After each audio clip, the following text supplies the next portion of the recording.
of this report. And these are not a polite request. They are not recommendations. They are not suggestions that Nigerian can consider and then ignore as usual. These are formal demands from the United States Congress submitted in a report to the President of the United States, and Nigeria has been put on notice. So we'll go through them one by one. For discussion purposes, maybe we'll be taking three demands depending on the length and the in-depth of it, and then we pass the mic for people to also contribute, because only me cannot do the talking today. So welcome to those that have just joined us now. Please, if you are joining us now, share the space so that others will get the notification and they be with us here.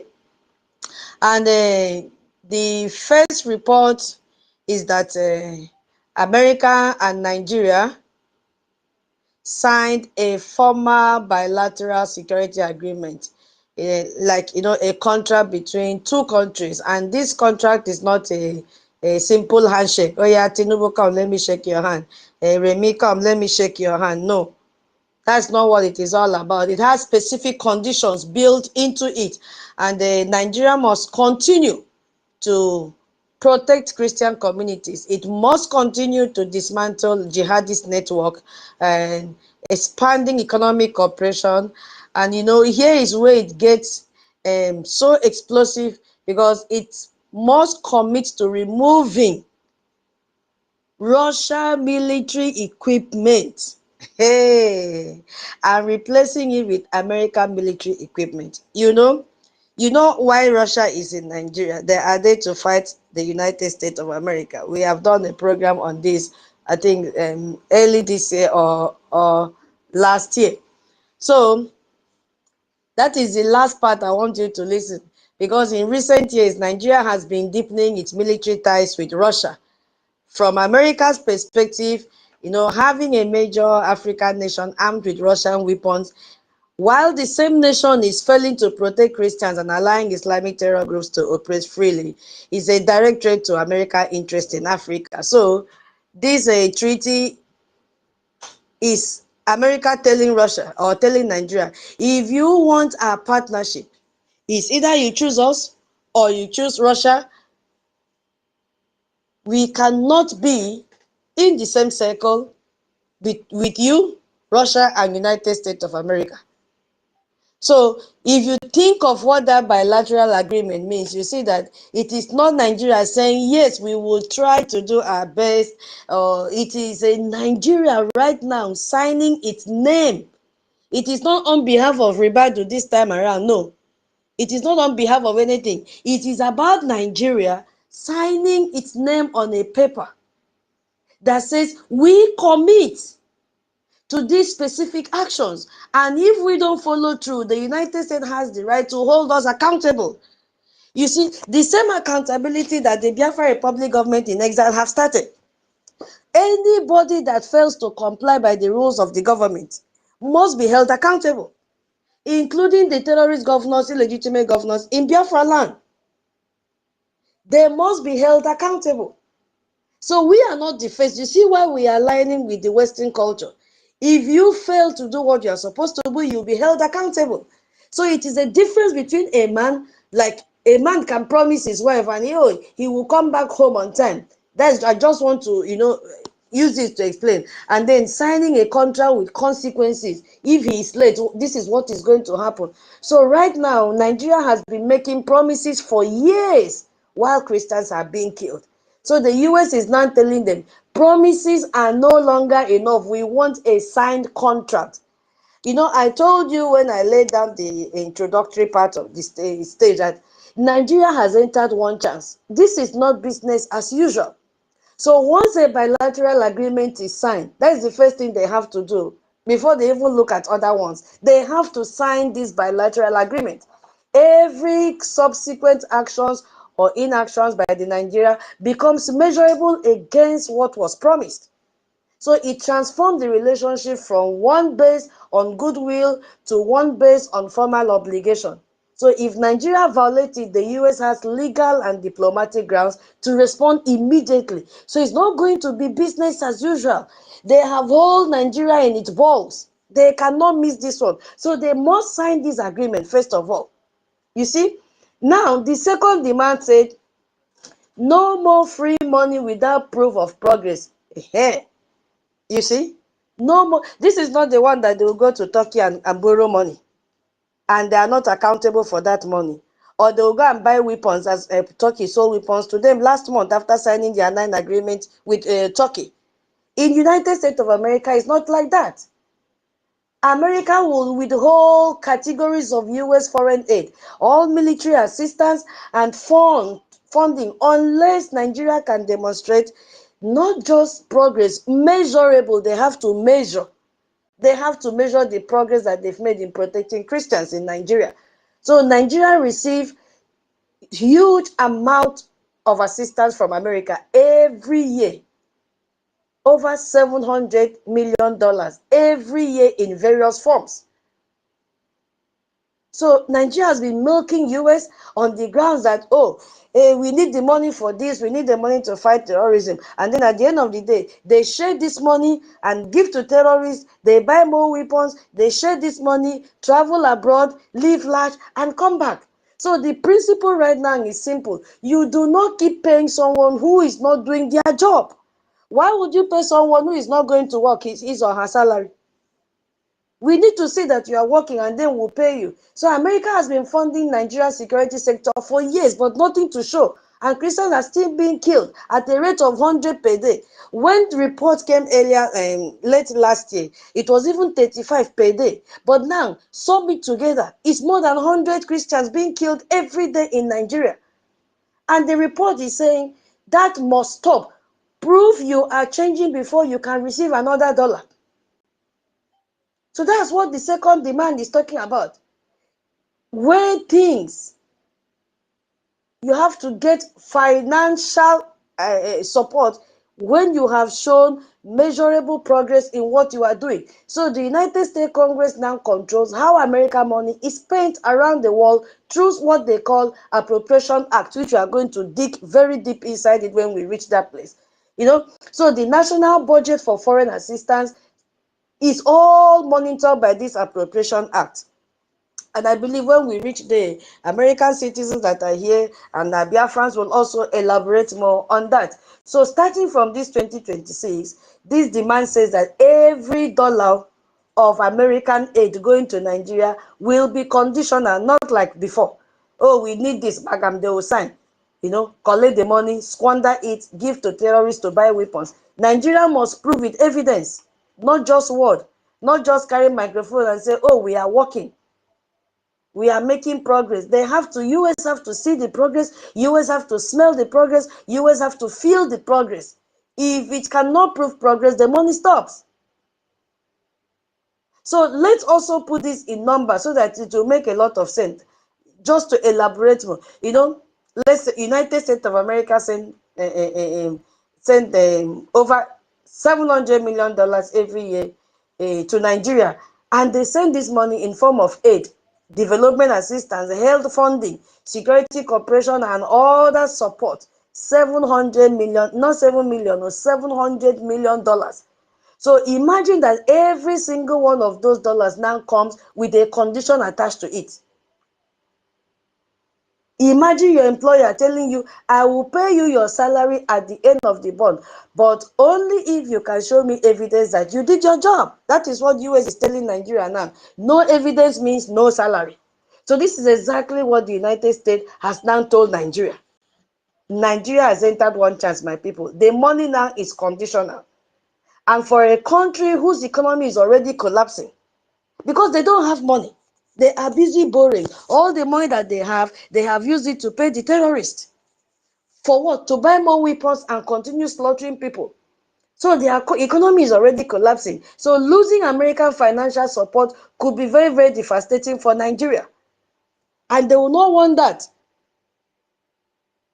So now let's join the third demand. Maybe after the third demand, we can pass the mic. And if you have anything to say, we match the first demand, signing the agreement. The second demand is a no more free money for them until you show progress of what you have done. And then this third one now is about sanctions and visa ban on perpetrators. Aha. Where we have the Global Magnitsky Act in being effective here, implemented here, because America now wants the power to freeze the bank account and block international travel of any Nigerian official. All their politicians, including Soludo, all of them that their children are abroad. They send all their family members abroad like Showore. They send them abroad like Obi Kubana. All of them send their children abroad like Wike. And then they stay in Nigeria and kill vulnerable people. These are the people that they are talking about. Hope Uzodinma, all of them. Agoswile Kpabio, Umoino, all of them. All individual found to have participated or even enabled violence against Christians, all of them are complicit in what is happening in our territory right now. So this demand is already causing, a lot of panic in Nigeria. So under the Nigerian Religious Freedom and Accountability Act of 2026, you could see a Kwankwaso name that was mentioned as someone who should face sanctions alongside with Fulani militias group and Meetiala, because he was the one that signed the Sharia into law in Kano State. And a lot of people have been killed. So it is now time for them to get their own sanction one by one. So the Global Magnitsky Act now has been implemented officially in Nigeria because it allows the US government to freeze this foreign assets, their money, their properties, their investment of anyone that has committed serious human rights violation. All of them that came together and they kidnapped Onyendu from Kenya. All of them have violated human rights.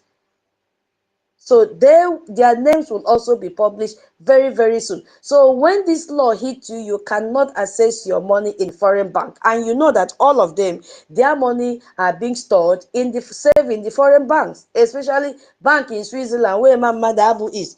How do you think Imam Madabu will fight Nigerian government when all of them are fixing their money in Switzerland? He cannot. That is his base. He cannot do that. The same base with what is chicken edozium. So they are eating from this money, they are benefiting from it. They can never talk about Biafra in that country. You see? So you cannot travel to America, you cannot do business with any American company. Many of the Nigerian most powerful governors, they are there. Children are there studying in American University. Properties everywhere in United States, including what is the other one? Is it Obia? Is it Obiano? Obiaro, the former governor of Old Anambra? He is there, patrolling with his dog every evening in Florida. They have investment accounts over there. They can travel to America for medical treatment. They do business with American companies. So when sanctions hit this kind of people, and the US has done this before, to all the individuals from Russia, from China, and other countries, it does not just hurt them professionally, it destroys their personal world entirely.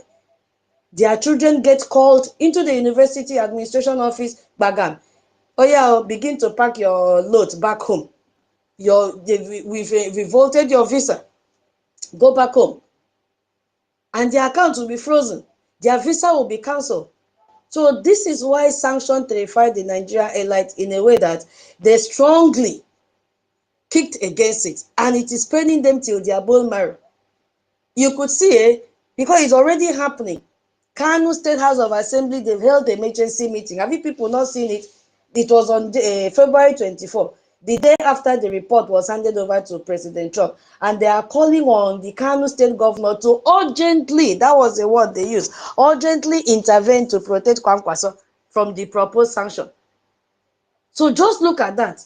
An entire state legislature held the emergency session because an American piece of paper named their person. That is the power this report already has right now as we speak, causing this panic here and there.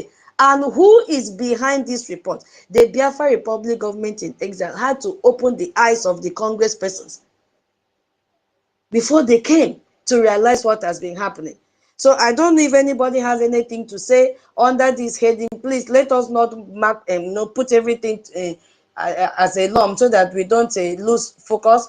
This is about sanction and visa ban on all these perpetrators, and then the other one was no more free money for them. They have to be accountable. They have to show reports of what they have done, even with the previous money that they've collected. And the first one was for them to sign agreement. You must sign that agreement first. And one of such conditions is to remove Russian military equipment and immediately replace it with American military equipment. Yeah, Minister Love Olokpa Ekomdo, welcome, you have the mic. Hey, good morning. One more time. Ekomdo, ma. Good morning, dear friends. Tutors, I'm going to speak later, but right now I paid 20 ejema for today's space, but then I can't find your number at the what is it? On the platform. So if you can find mine, send me a message so I can forward the receipt to you. Oh my God. It's already paid. Yes, Oh I my already God. paid it. Okay, I will send hi now. I've already Yeah, I sent because it 2 hours ago. I'm sending it now. Did you get it? Check now. I I said was hi. looking for it on Telegram. No. Check in X. I've said hi now. Oh, Mm. okay. So you're not using Telegram. I am using. If you want that one, then I will connect it. I'm using the phone, so I cannot switch to there. Oh, okay. So when you finish, connect that Okay. so I can forward it to you. Okay, man. Thank you All so right. much. Thank God you. bless you. God bless you. I Thank you, really dear. appreciate. And then we have Thank our you. brother here that has also donated. Oh, brother Cyprian Guinea. God bless you. He has sent 2,000 AJ. God bless you. God bless you. God bless you. Thank you so much, my people. Yeah. Holland, you want to contribute to it? Yeah. You are very, very absolutely right on the point when you talks about the global magnetic art, which is going to is highly incorporated to what is on ground. When you talk about the CPC art, the effect of it is not hitting strictly on the corporate, but no, it's going to as well involve their so-called families and their loved ones. It's going to affect their so-called investment. It's going to affect whatever they can have as property within the territory and domain and control of US. Is going to affect a whole lot of things about them. No, you see, it cut across their free access, their businesses, their jurisdictions, bank, and you discover that no, is the visa ban has actually going to have a high effect to affect their family members. So it's going to restrict them from entering to US as far as their control can as well reach. Their financial life is going to experience a very high leprosy that no, you discover that no, the bank globally are going to have a look into that, and one would think twice before you begin to make friends. And so, and in as much US is mostly friend to well-developed country that reason alongside with their way of business and life. No, you discover that no, they will work hand in hands. So it's a very terrible target for them. And such people that are targeted are mainly going to be in two categories.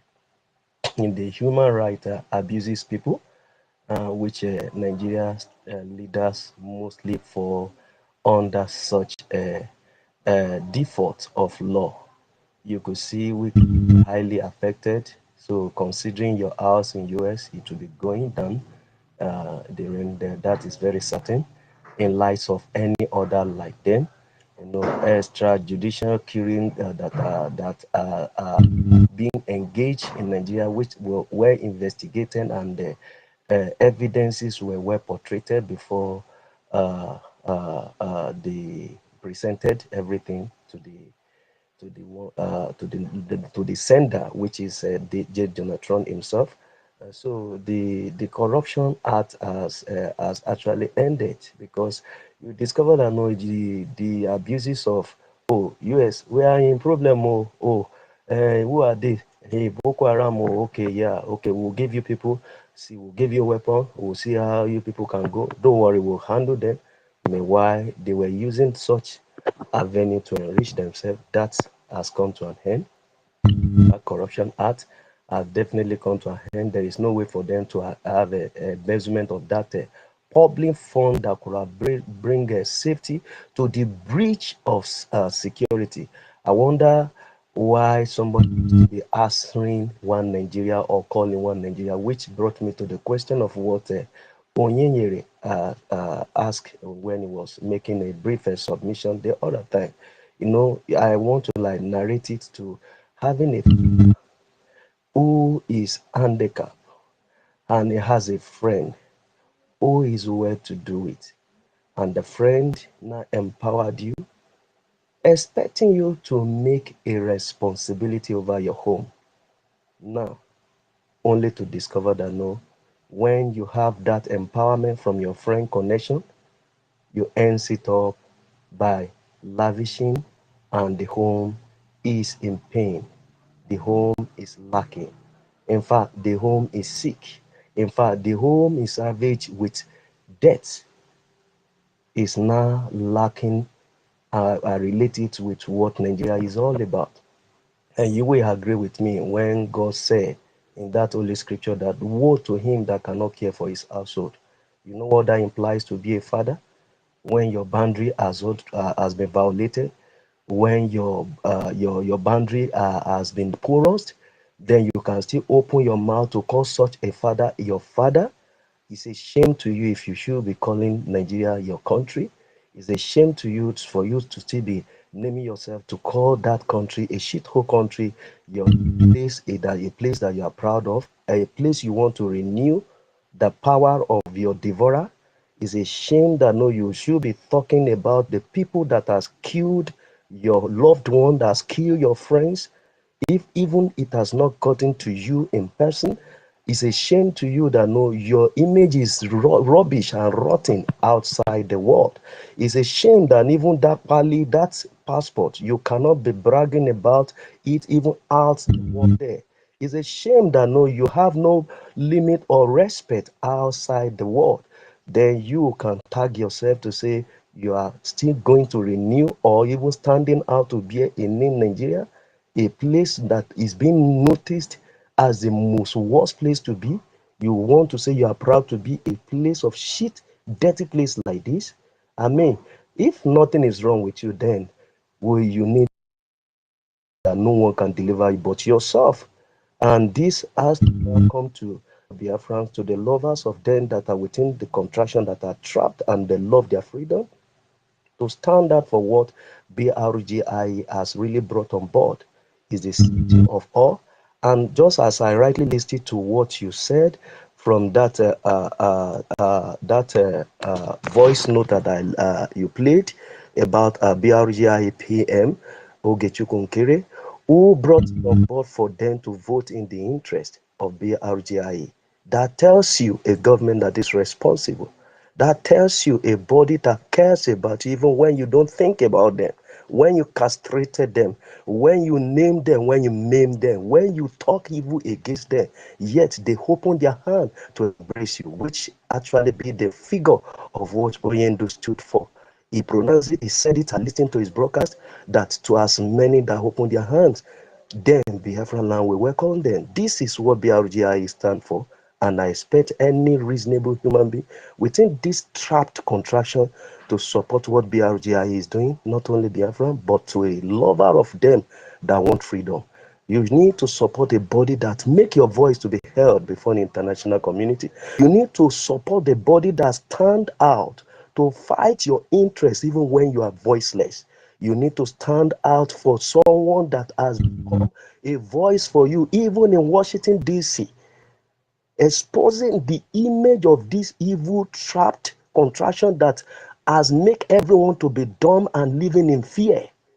But you have a voice that has been able to escalate what they were hiding for longer year, making the so-called, they call this powerful country to send their delegate to be on ground with no one going for them, but then in particular, taking a lead to come and investigate and see with their high witness, carrying the record and testimony back to the number one man. You understand what that implies? You think it just happened? You think all this just happened just like that? People make it happen. Government make it happen. BRGIE is the voice that make it happen.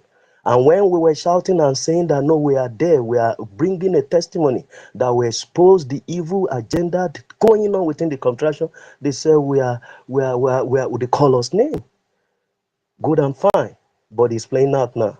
You could see the cry, and we are enjoying it because them that cry last, we are going to laugh the best. So the game is playing out, and we are enjoying it. I'm still here to give my own submission to each aspect of this topic. Is highly interesting, and I stand by to give room for others to speak as well. Thank you very much for giving me this opportunity. Thank you so much, Holland, for your submission. Biafrans, today is not the day that you'll be in the listening section and be listening and listening. And then when we end the space, you say, okay, glory to God, space has ended. You have a lot to contribute to this report. So we are in the fourth one, which says, remove Fulani militias from seized land and return displaced families. When I saw this one, I'm like, oh, God of mercy. Nigeria will not do any of this. If you look at all the demands that they have made, this one is the most human form. All the others involve politics, it involves law, it involves finance, it involves intelligence and diplomacy. But this one is directly about people, specifically about the millions of Christian families who have been driven from their homes, who have been driven from their villages and their farmland by these terrorist Fulanis. And they are currently living in a displacement camps. These are the people, because what's his name? Raleigh Moore met them one-on-one, so he could immediately relate their situation to this report. He met them. So it's not a fairy tale. He met them, he spoke, he felt them, he touched them, he cleaned their tears, he wiped them off.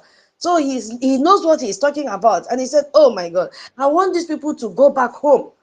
This is not where they're supposed to be. Here, there is no hygiene, there is no water, no medical assistance, nothing, no food. Sanitation is poor. I want these people to go back home. But is that possible? The answer is no. The terrorist country can never. Instead, they are ready to split Nigeria. You see? So that is where these people lived. And this man saw it by his own self. So imagine you have a farm. You have your father farmed on it, your grandfather farmed on it. Your family has lived on that land for 3, 4, 5, 10 generations to come. Your children even play on that land. Your parents are buried on it. So it's not just a land anymore. If you have all these events that happen in that land, it is not just a land. It has become your identity. It has become your history. It has become your livelihood. So imagine one night, armed men just arrive from nowhere, people that you don't even know. They burn your house, they kill your neighbors, they threaten to kill you, and you run away. You take your children, you run you run in the dark because they came at night. And you end up in a camp somewhere with nothing. And then months after, years after, you cannot still go back because those armed men are still there. They've occupied your land. They are farming that your land. They are grazing their cattle on your grandfather's grave. These people, they are very wicked, and the government does nothing. Instead, like in that Benue now, they want to recruit more 400, according to him, repentant Boko Haram. And when they asked him, he justified his request that it's not all of them that are criminals. What metric did he use to measure up their level of repentance? You can't speak repentance for someone else. The person have to show it in action, not just word, I've repented. How can you integrate such a people when those that even integrated them into the Nigerian military are still scared of them? You are now placing a request to integrate 400 terrorists into your community as if you don't have youths in that community. The same community that, what was the former governor's name? Say, I've forgotten. That cried and was even seeking for the federal government permission to equip them. And it was the, his name has entered my head now. Something Otom. He requested for weapons to give to them to equip them. Autumn, thank you, my brother. He requested for it. My co-host, please check your inbox. Thank you. He requested for weapons, but the federal government turned it down. Now, this stupid governor is now requesting permission to integrate 400 repentant Boko Haram members into the community security fit so that they'll still keep on killing his people. So when all these things happen and they are bringing their cattle to work on your great-grandfather's grave, your great-grandmother's grave, the government is not doing anything. So this is the reality on ground now for an estimated 3 million displaced, internal displaced persons, Christians in Nigeria. And this demand is saying this is not acceptable. They must be allowed to go home. So when the US Congress now talk about internally displaced persons in the report, they are not talking about refugees who have crossed an international border. No, these are Nigerian citizens. On Nigerian soil, in your own country, you've become a refugee who have been ethnically cleansed from their own land by these terrorists. And the government cannot even do anything, and they are not even willing to protect them. They are busy campaigning, jumping from one political party to the other, busy crowding Remi the liar, the pastor without Bible, the pastor without a parish, the pastor who does not even know one Bible verse. They are busy crowding him with title, coronation here and there. The next one now will be to coronate Sunday Igboho. That's what they are busy doing. Nobody cares about these people. So, and this congressional report has now made them visible to Washington, D.C. So the demand requires Nigeria to remove all these Fulani from these people's farmland that they have seized and create the condition for displaced families to voluntarily return home. But me and you know it can never happen. Even that American citizen that is building houses for them, didn't you see what the public relations officer came out to say? That he is lying, he's not building those number of houses. And the boy now is accusing him of embezzling the money that was meant for community houses. You see, these are the people that we are talking about, and they have to be held accountable. So it calls for the co-funding of humanitarian assistance, specifically through faith-based organization, which has been the most trusted channel of assistance to these Christian communities. So there's a beautiful economic logic inside this demand, if you really look at it, my people, because right now, Nigeria and the international community are spending so much amount of money on humanitarian aid, food, medicine, shelter for these people.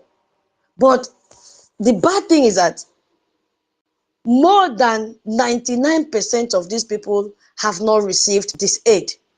They have not received this aid. It has been channeled to fund terrorists. They have not. So the US Congress is saying the most efficient solution is not to keep funding indefinitely.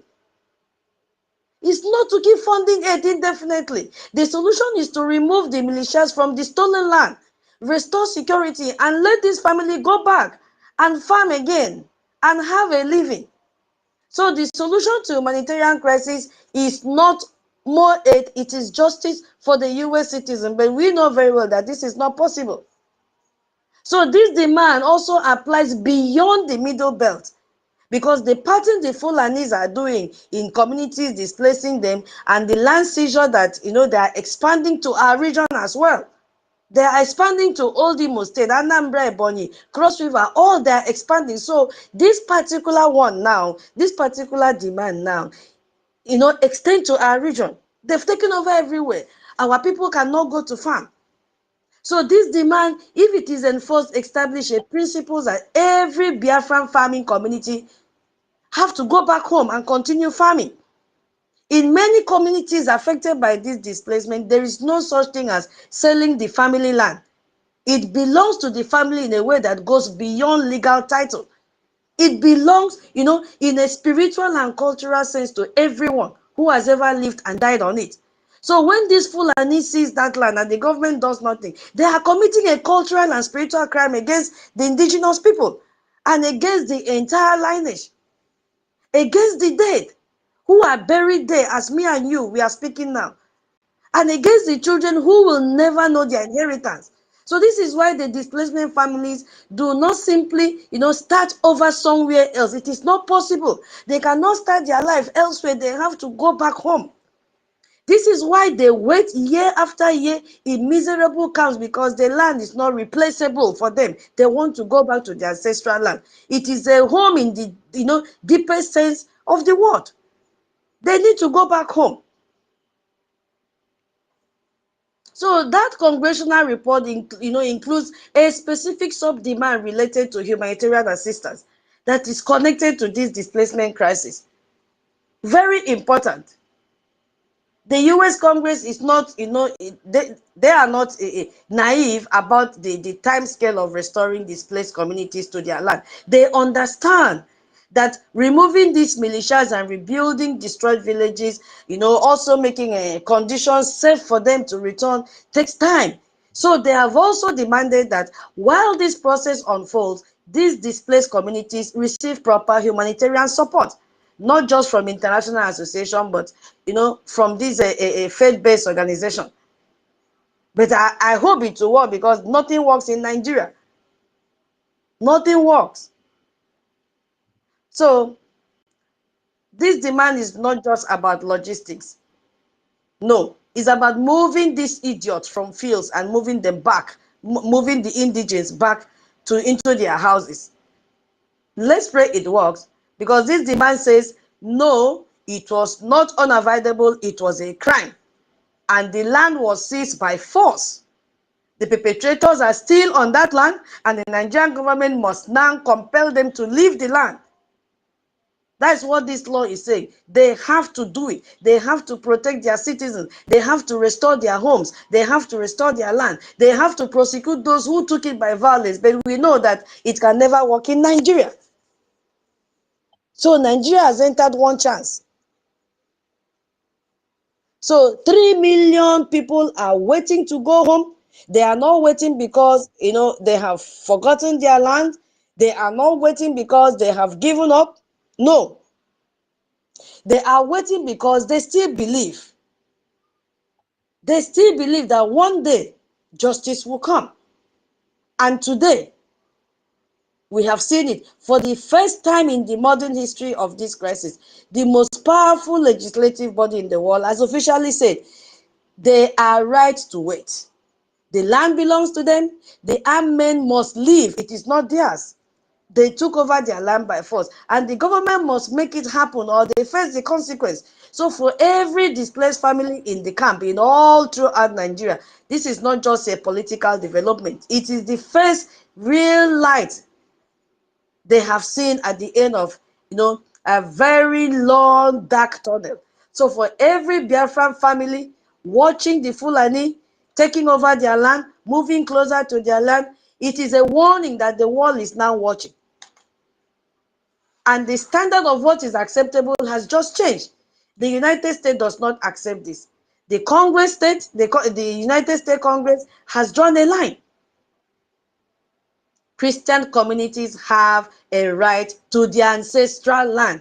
They have a right to their homes. They have a right to their own safety. They have to be saved. So if Nigerian terrorist country refuse to do this, they will be held accountable, because there are consequences. And we pray that they should not do it. And then if we look at the fifth one, hey, this is what is causing heat in the social media. Repeal Sharia law and anti-blaspheming laws. Repeal it. Hey. I think this is the second one since we started. We've talked about remove the Fulani terrorists And so we'll join the Sharia, and then we'll join 4, 5, and 6. The 6th one is publicly name and shame the perpetrators. So let's do the Sharia on, then we go to the next one, because this is the most explosive demand in the entire report, and the one that has generated the most outrage from the northern Islamic establishment. Because already, as we speak, we know very well that 12 states in northern Nigeria operate Sharia law, and it is their Islamic religious law, and is embedded in the criminal justice system. You see? So under this blasphemy law, a person can be arrested and tried and sentenced to death, or they even amputate you if you are stealing anything, but it doesn't affect the millionaires that is carrying money in Ghana must go. No. And this Sharia law, my people, is not implemented on Muslims. It's only on Christians. They are using Christians to practice the Sharia. That is the problem. They are practicing Sharia on Christians. I've never seen a Muslim that they've practiced Sharia on him or her. No. Christians are always the victim. And these laws have been used repeatedly against us because we have refused to convert to Islam. And it also been used against those innocent Muslims who convert to Christianity. So the report demands that Nigeria repeal this law nationwide. And they integrated this law in 1999 Constitution without the consent of anyone. They smuggled this law into their constitution. And they started implementing it. Our illegitimate senators, they were all day listening, thinking it doesn't concern me. They paid deaf ears because they couldn't speak. And glory to God that it's not everyone that is stupid and idiotic in Biafra land. We have one chief at least, Igwe Dr. Lawrence, who stood up and said, no, this is wrong. You cannot put us in the same system with the Yorubas. We have our system. If you feel I'm standing in front of you, happy in what you've done to my brother NNAMDI KANU, you are joking. I want to let you know that I am not happy. There can never be any unity in Nigeria when our brother, when our son is in Sokoto prison far away from us. And you are here talking about coronating Sunday Igboho, who is a counterpart of NNAMDI KANU. While others were mute, this man spoke up. So when they integrated the Sharia law into the Constitution of Nigeria, our people were there, clapping for them. They couldn't say anything. So this has raised publicly public concern, even by what is this called, Reuben Abati. He raised it on channel television and said Tinubu simply cannot abolish Sharia law, even if he wanted to, because it is constitutionally entrenched in those northern states, and any attempt to force it would likely trigger a constitutional crisis or civil unrest in the north. I'm quoting him. This is what makes this demand so politically volcanic. I'm telling you, my people, it will erupt very soon. And they are crying. They have forgotten every other demand that is needed from them. They are all focusing on Sharia. You cannot stop Sharia. You are a triggering problem. You cannot do this. You cannot do that. Instead, let Nigeria divide. And now they're saying, oh, Igbo people caused it. Christian caused it. That's what they're saying. You see? So America is demanding something that Nigeria's own structure make it impossible to deliver. This is the demand that has caused greatest panic in northern Nigeria as we speak. Even the Sultan of Sokoto, this one has added with the airstrike in December. Till now, the man have not said a word. And the anti-blasphemy laws are particularly dangerous as well, where they will even criminalize any speech or action deemed disrespectful to their Islam. And Christians have been their target under this law. So the US is now formally demanding that Nigeria repeal these laws entirely, because they've also challenged US and said, no, you don't even have the right to stop us from practicing Sharia. So imagine you live in a country where there are two different legal systems too. One for people who follow certain religion and one for everyone else. And the one for everyone else is harsher, less fair, and more dangerous. That is what Christians face in Nigerian 12 Sharia states. That's what they are facing. A Muslim and a Christian can commit the same act, and the Christian faces a much more severe consequence because the law is written to protect Islam above all else. The anti-blasphemy laws are the most extreme version of this as well. So someone can accuse you of saying something disrespectful about their prophet, and the accusation alone can get a mob to kill you. That's it. Even the naira that they are using is Sharia, because it is written there. If you look at it, Arabic letter is also, they also are inscribed in the naira notes. We have seen so many cases. Deborah Samuel is one of them, and the government has not done anything. So the US Congress now said this law must go, all of them, that this is non-negotiable. The Sultan of Sokoto, who is the highest Islamic authority and one of the most powerful political figures in the entire country, has publicly condemned this demand. So it cannot fly. So when our Prime Minister tells you Biafra is here, he needs one thing from all of us: your donation. Let us just push the last push and we get this thing done. Because you could see they have come together. Sharia has brought them together. They have reminded themselves of their obligations as Muslims. The northern governors have also condemned it. Islamic organizations across Nigeria have condemned it. For them, this demand is not just about law. It feels like an attack on their religion and their right to govern their region, which they have said it. So this is the primary reason you are seeing such panic and anger from the northern Nigerian people. Nothing in all this demand cut as deep as this one.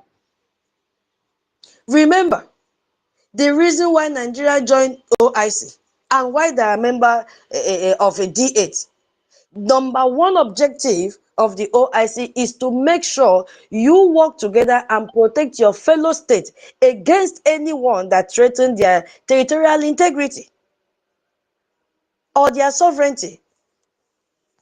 So all of them there in that group, they support Sharia, and they will come together to support Nigeria.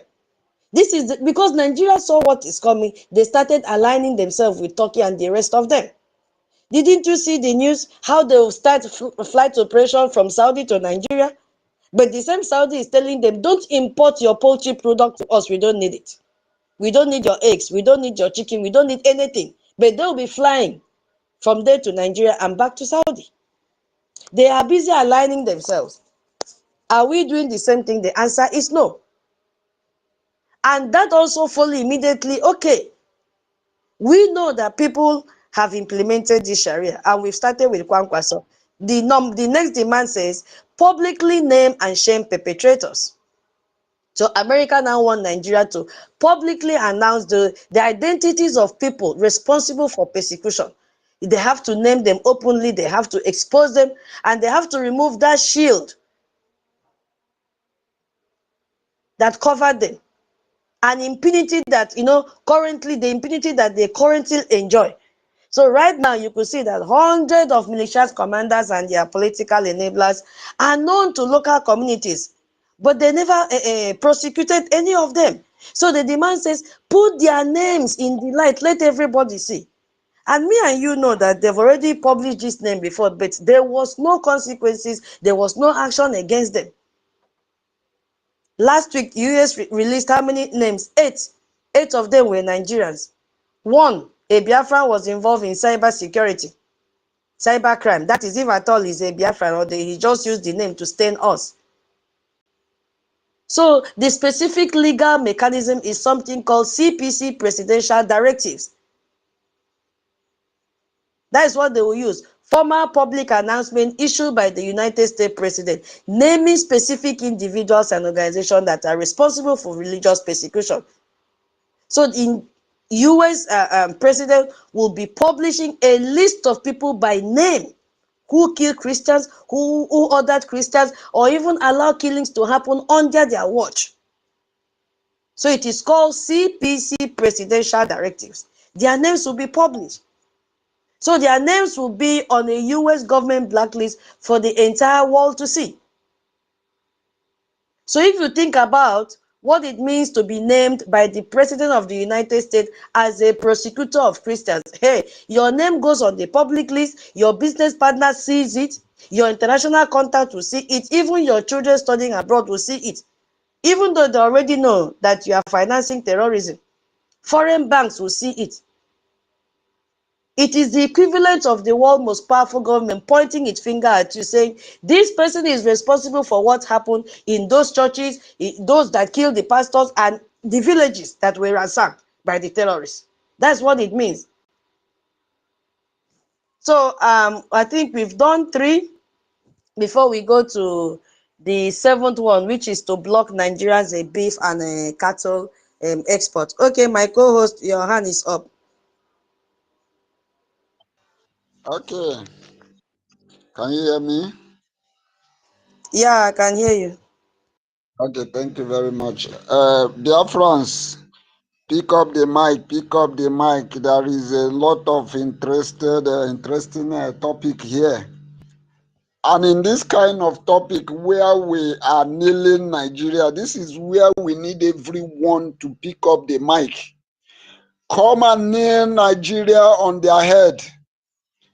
I don't know why many of us choose to be on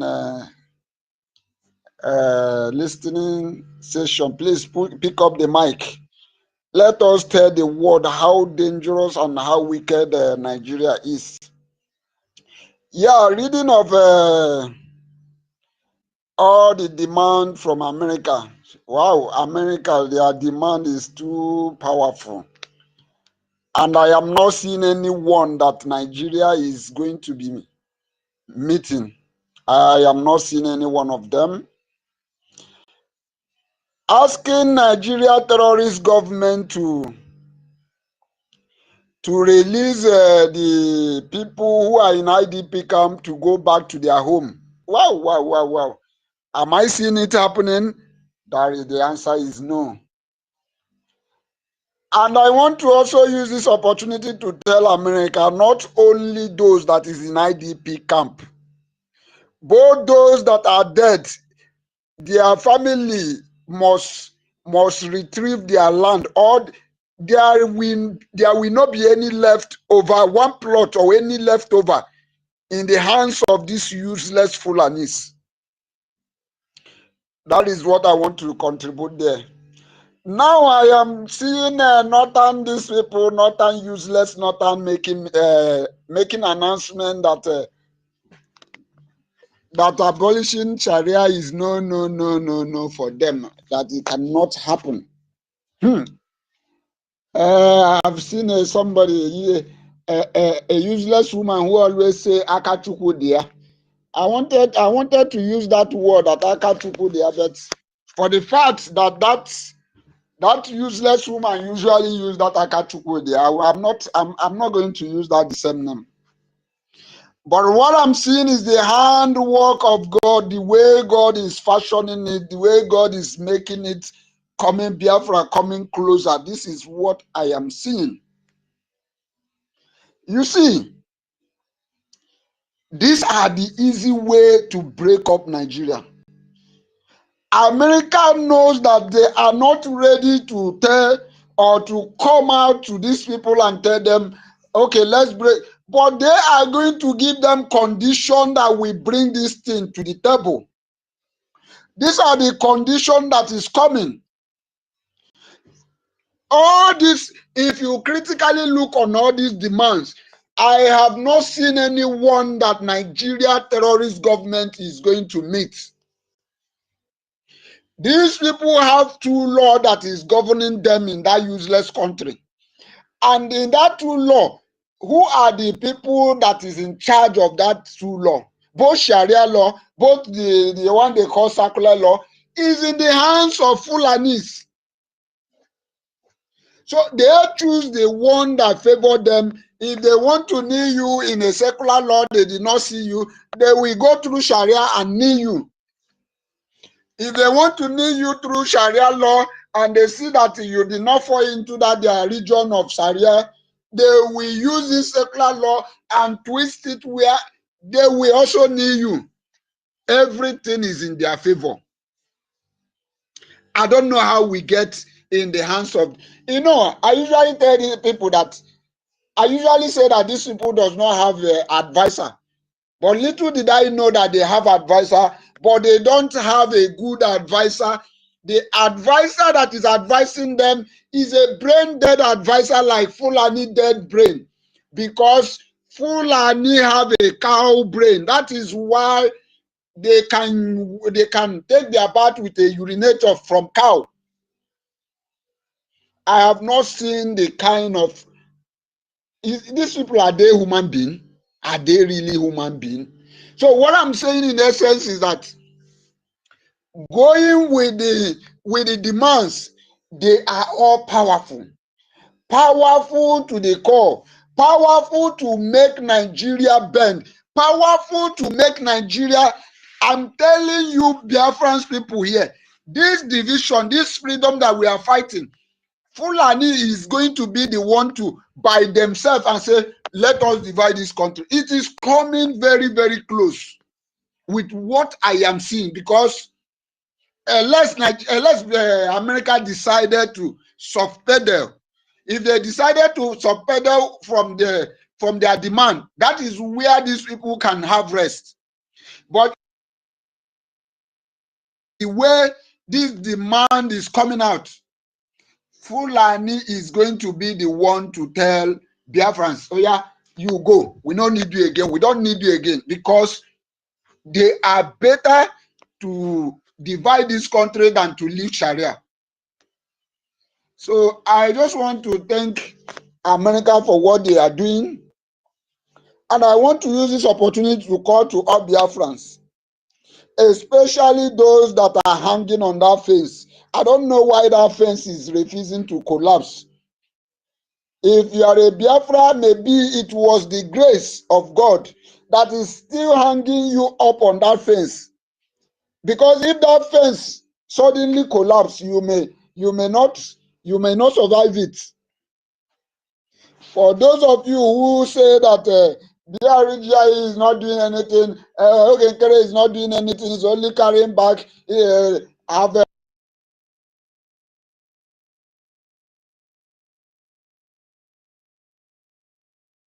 come directly, but they are coming in direct.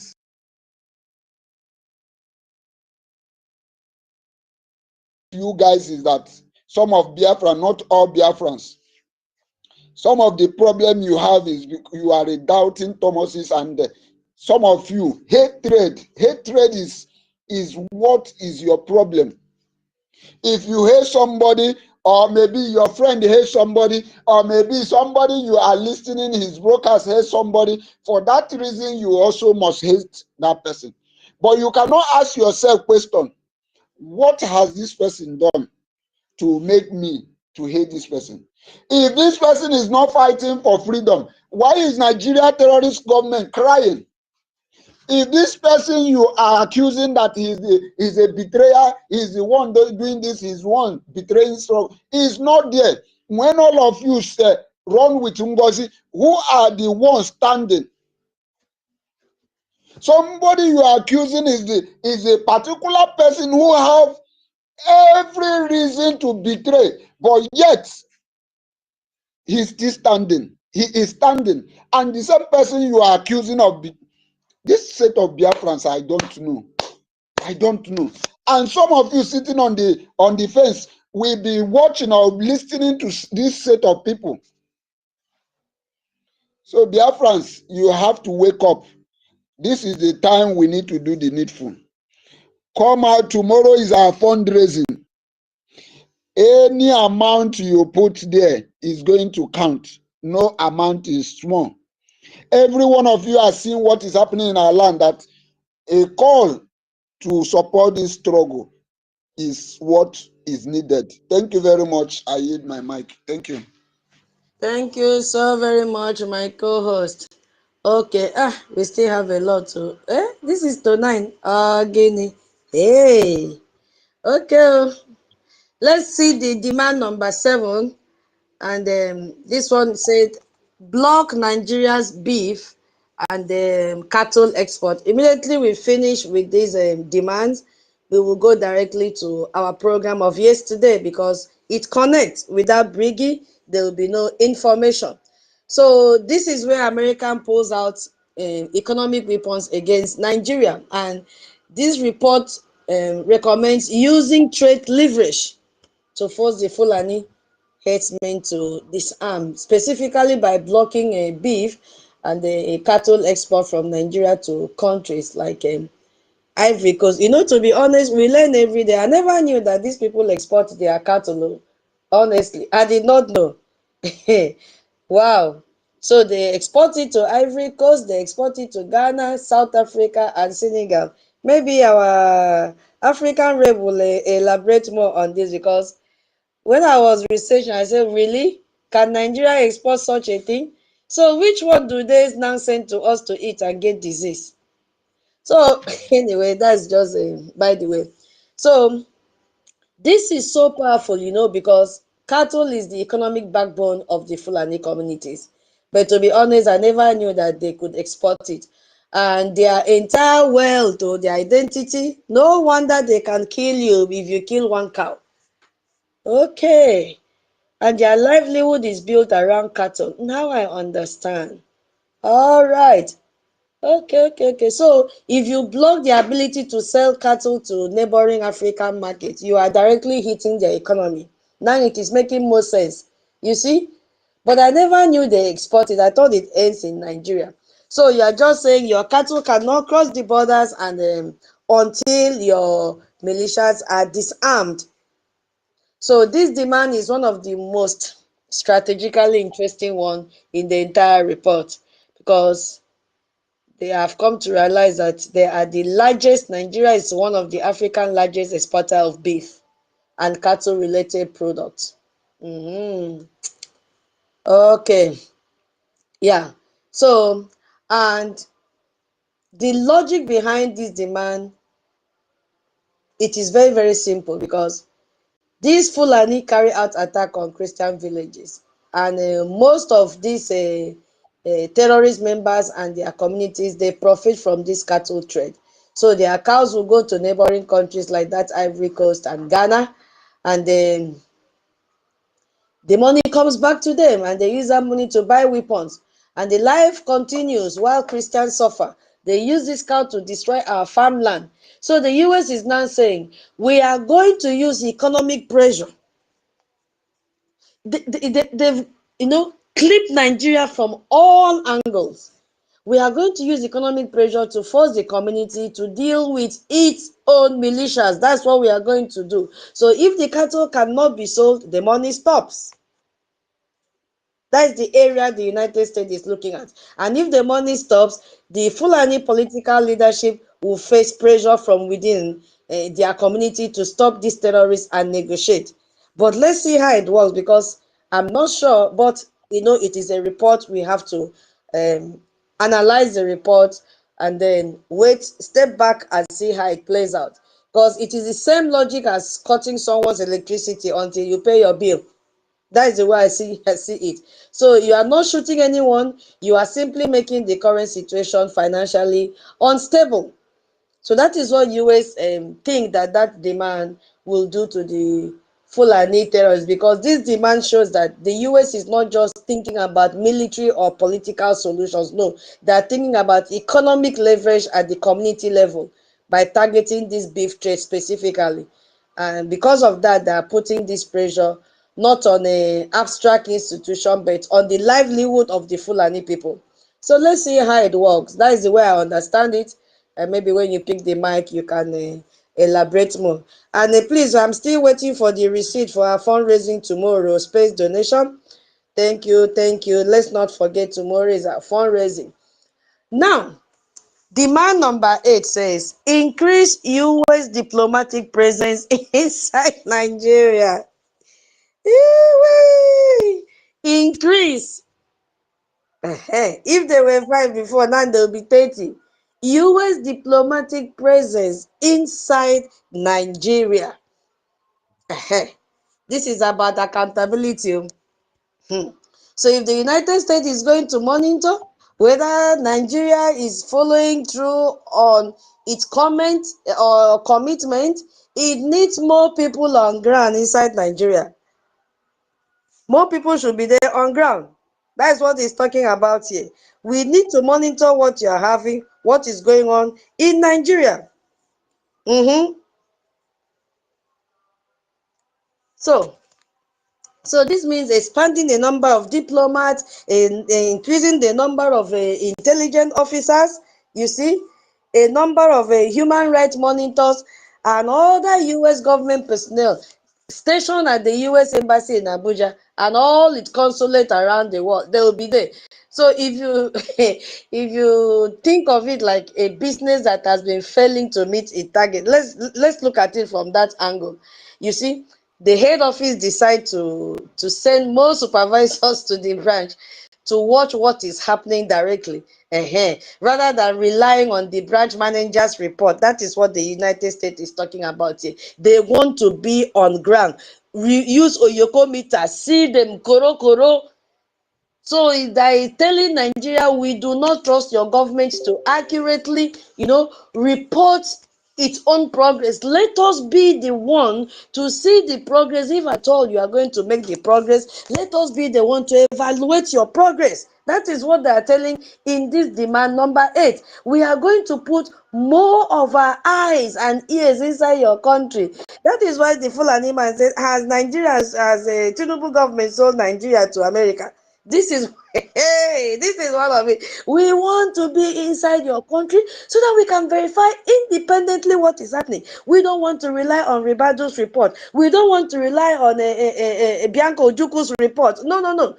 We want to see it by ourselves. We are the auditors. We have come, and we are many. We need Nigeria cannot escape this one. So that is what the United States is telling them. We want to verify independently what is happening on ground. Just like Raleigh Moore came to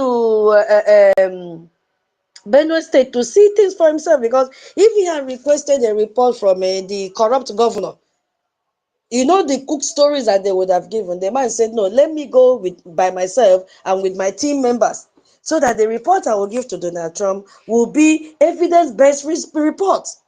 So that is what the United States is doing now. Every attack on Christian village, or every blasphemy arrest, every church that is burned down, we need to know about it. We will know about it faster, because we are going to use our intelligence, and we will have people in position. We will have people in position to document it and report back to Washington. You see, they cannot. Nigeria is gone. So this is what the United States is building. They are building surveillance infrastructure. It needs to enforce all other demands. So there is no escape route for Nigeria anymore. United States would eat with them. They will sleep with them. They will play with them. And at the same time, they are using their eyes and their pen and their laptop or iPad to jot down what they are doing. This is where me and you have to be alert. Document everything. Tag them. Show to them, give to our Prime Minister. This is the time for documentation, and it's also the time for funding. Don't go and sleep and say, oh, United States have written out all these reports and demands to Nigeria. You can go and sleep. You are a failure. We need to fund. As I'm saying here, if you are in this space, give your donation, space donation, send your receipt. Send it to my inbox. Tomorrow is our town hall meeting. Fundraising. Sunday is UK town hall meeting. Come out and support UK. Come out and support your fundraising tomorrow, your freedom. Do not go and give the other groups your money. They are squandering your money and living life. Have you not seen the picture that Ngozi posted, whether it is true or not, the number of cars she says she bought? Now, all of a sudden, she's going to vacation in Finland. Okay, now. So, my people, that is what Nigeria is going to face, or they've started facing right now. Now, the next one that will be a little bit lengthy will be demand number 9, which is counter Chinese illegal mining and its funding of Fulani. Yes, because this is the most explosive and least discussed part in the entire congressional report that has been submitted. And most people who hear about this report just focus on religious dimension, but buried the inside inside, they bury inside the demands, is something with massive geopolitical implication. This Chinese that has been killing Biafrans. So the United States Congress now has formally accused Chinese illegal mining operation in Nigeria. And they are now aware that these Chinese people are paying protection money to the same Fulani who has been burning our villages. So this is not a social media allegation. This is not Nigerian or government or Nigerians themselves accusing Chinese. This is the United States of America accusing Chinese of funding terrorism in Nigeria. I don't know if you're still hearing me. So that is what I want to talk about now. Because the mainstream media is not discussing about this. You can only hear it in Briggy space, and our speakers will talk on it. So it is one of the most important revelations in the entire report, because when we ask the question, why are Fulani militias so well armed? Where do these weapons come from? How do they sustain themselves financially while they are conducting this attack year after year? The answer is accordingly to what the United States Congress has now.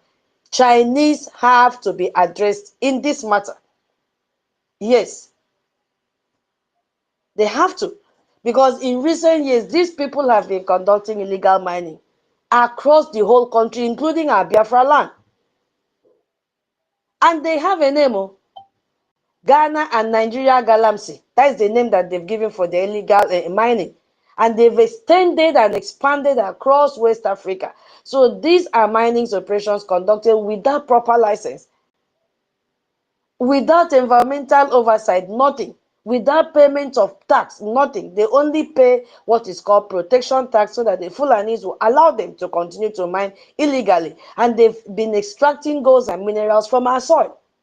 Enugu state government have given them land for this. So to operate illegally in Nigeria, what are you supposed to do? You have to dig up the ground. I'm talking illegally. You have to dig up the ground. You have to extract the mineral, and you have to ship them out without government interference. You need protection to do this illegally. You need people with guns. So in parts of Nigeria where the state is weak or even absent, the people with the guns are the Fulani militias, taking over that place. And then what happens? You see the Chinese legal mining operations pay the Fulani money. They pay them in cash, sometimes in equipment, because Chinese have equipment to protect their operations, to clear communities off land with miners and everything, and to ensure no one disrupt their extraction. And those are the funds that, is given to these Fulanis to be able to acquire their weapons. The same Fulani now that take that money, they will now go into Christian villages at night, burn churches, slaughter people. That's what is going on. So the US saw that there was a critical connection between the Chinese people and the Fulanis, because money is flowing to the Fulanis. They use that money to buy weapons. Remember when Musa came out and attacked us and said, cut their funding. That is what the United States is doing to Nigeria terrorists now. Everywhere that fund is flowing through, the United States of America now is cutting it off. Already I've told you, they have withheld funding for them. So all these illegal ways that the terrorists are getting money now, they are beginning to cut them off. They are beginning to cut their tentacles. So those operations include all that they have been doing, killing our people and seizing our land. That's what they've been doing. So China people, they have strategy in Africa. And it is always described as resource extraction at any cost. That's the name they've given. So they want this mineral, they want your gold. So they took over the weakness of the Nigerian terrorist government, and they've expanded their territory. That is the risk in what is happening. So China gets this mineral free of charge while they pay for their protection money. So if Fulani said, okay, no need to give us physical raw cash, give us in equipment equivalent, they will give to them. So the report demands that US intelligence agency will track this money. that diplomatic pressure can, be applied to the Chinese government to stop illegal mining in Nigeria, and that the financial flow between these Chinese mining operations and the Fulani be disrupted immediately. But let's see if the terrorist country would love to do it. So it has a lot of meaning attached to it, because what they are doing is illegal. So it means that several things in practice. It means that US intelligence agency will keep on tracking this money, who is paying this money, how much is being paid, through which channel. You see what is happening? That is what is playing out in this demand. So if you think about what this demand means in practical terms, you see that when you read and sit back and say what is really happening, you see that these Fulani have been killing Christians for 25 years. They've been killing us for 25 years. And they are operating on goodwill and determination. For them, they need money. They need weapons. They need fuel. They need bikes. They need communication equipment. All of that costs money.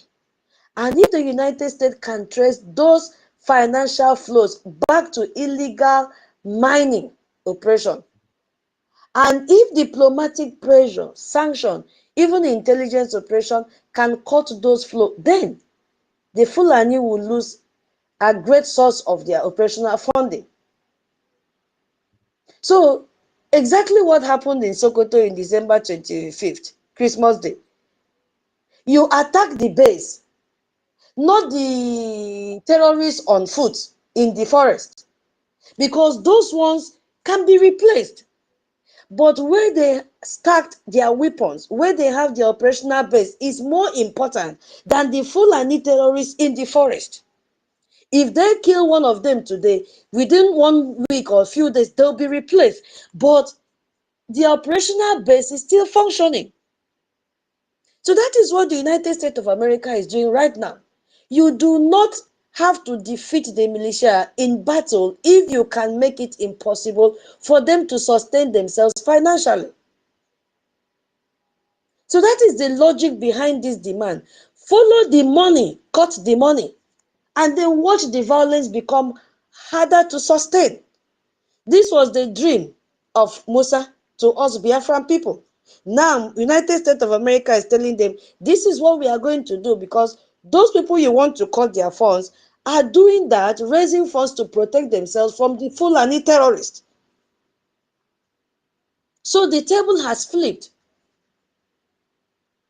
That is why Chinese is named in a report that has to do about Christian persecution.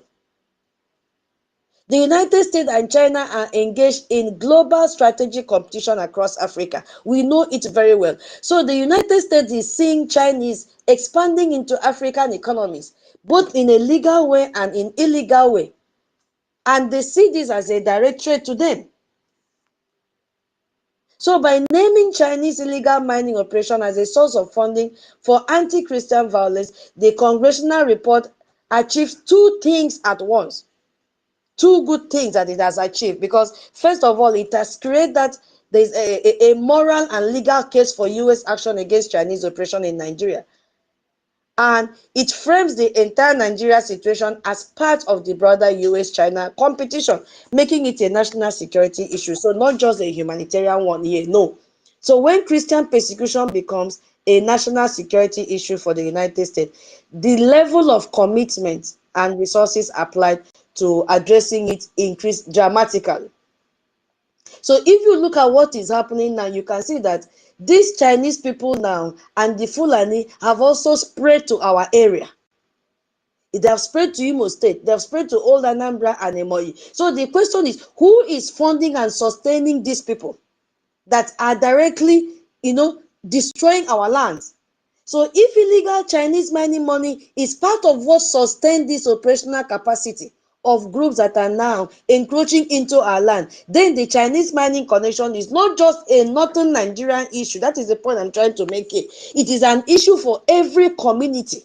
It's not just about northern state. Every community that faces Fulani straight. So when we talk about Fulani herdsmen pushing into Biafra land, when we talk about them seizing our land and chasing our people out of their land, the question is, how are these groups sustaining themselves this far? We know that the illegitimate governors are also supporting them financially. So the congressional report now demands to cut off those financial flow. It is very, very important. So it is not about Northern state problem, no. It is also our problem because they are in our land. So don't sit on the fence and say it doesn't concern me. I think this is the third batch in this one, right? I'm not even following. My co-host, are you there? We wanted to combine 3. Yes, I'm here. I'm here. I think this is the third one. 8, 9, 10. Yeah, this is the third one. Yeah. Okay, so when I finish the third one, we'll pass the mic then. Okay. Now, the third one says a national intelligence estimate. So this one, that they have to classify Fulani militias as a foreign terrorist organization. So this is potentially the most consequential demand in the long term because it calls for national intelligence estimate. Yeah, and when we look at what the US call National Intelligence Estimate, it is a formal document produced by all of America's intelligence agencies. So, and it will how will I even put it? It will officially assess a Fulani militias group and formally investigate whether they should be designated as a foreign terrorist organization in the same category as ISIS and Al Qaeda. Yeah, so that is the meaning of that document, National Intelligence Estimate. I will abbreviate it as NIE where I can, or I will just call the full name. So, as I said, it is a formal document produced by American intelligence community. In that case, you have the CIA, you have the FBI, you have the national security agencies. So that officially assess a threat. So the report demands that these American intelligence agencies formally investigate, should we classify these people as a foreign terrorist organization? So, and the United States has 18 separate, Nigeria cannot come out of this. Nigeria cannot escape what is coming. It is not possible. I can't see them escape this one. Imagine 18 separate intelligence agencies focusing on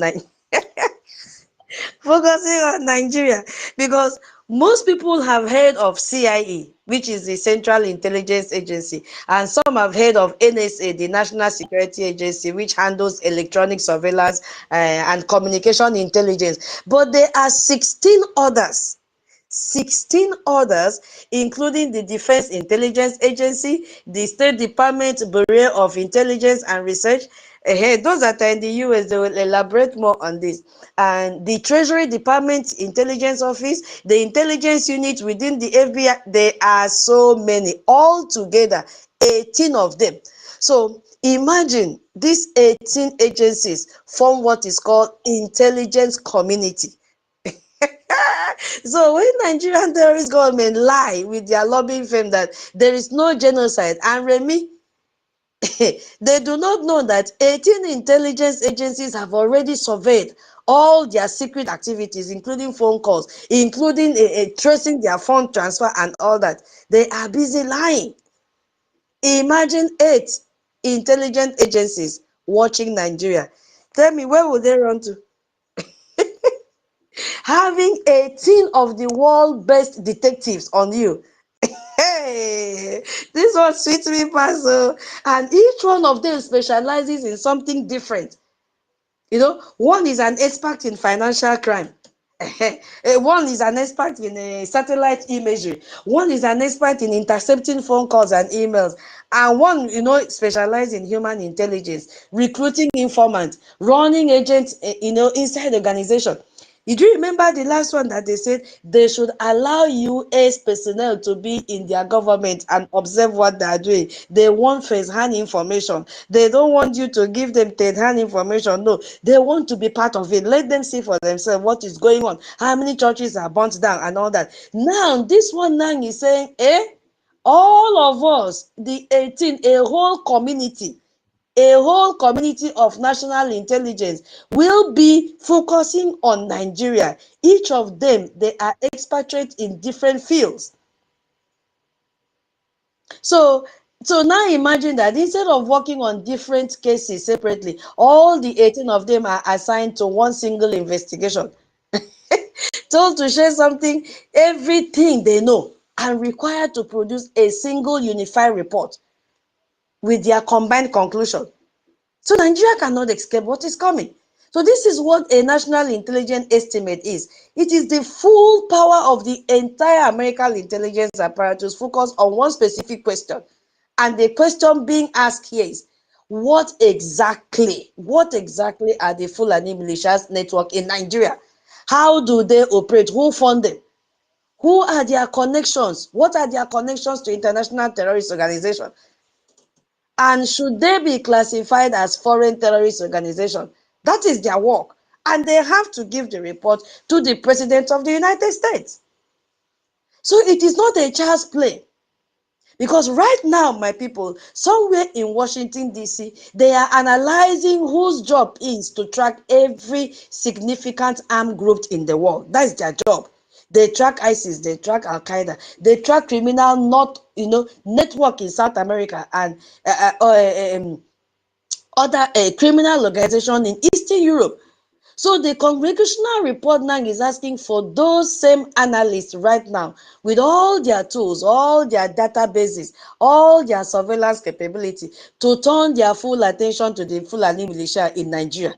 I don't know if I'm making this connection well. I don't know if you're understanding what I'm saying. Or I hope you are still hearing me. So when the full weight of this American intelligence now is turned to an organization, that organization does not stay secret for long. Mbano. Its leadership is identified, its funding sources are mapped out, its communication network are penetrated. They know everything about them. So the Fulani militia network now, which have operated for 25 years with almost complete impunity inside Nigeria, will suddenly find themselves under the most sophisticated surveillance system on earth. So when they say, oh yeah, they are gathering the Shebi, you say we should share intelligence with you. Okay, the US have already released 200 troops down ground. Okay, this is the intelligence we have. We have noticed that the terrorists are grouping there, getting ready to attack. We've intercepted their calls. Oh yeah, we have shared intelligence. Go and attack. And they dodge from attacking. The US have to take action. Yes, that's what's going to happen. Because why? They have to sign this agreement. You see, they have to sign. So that report now is specifically asking this NIE to examine this group, to know everything about them, to survey them, and share the intelligence to intercept their calls. And once they designate them as a foreign terrorist organization, their name is sorry.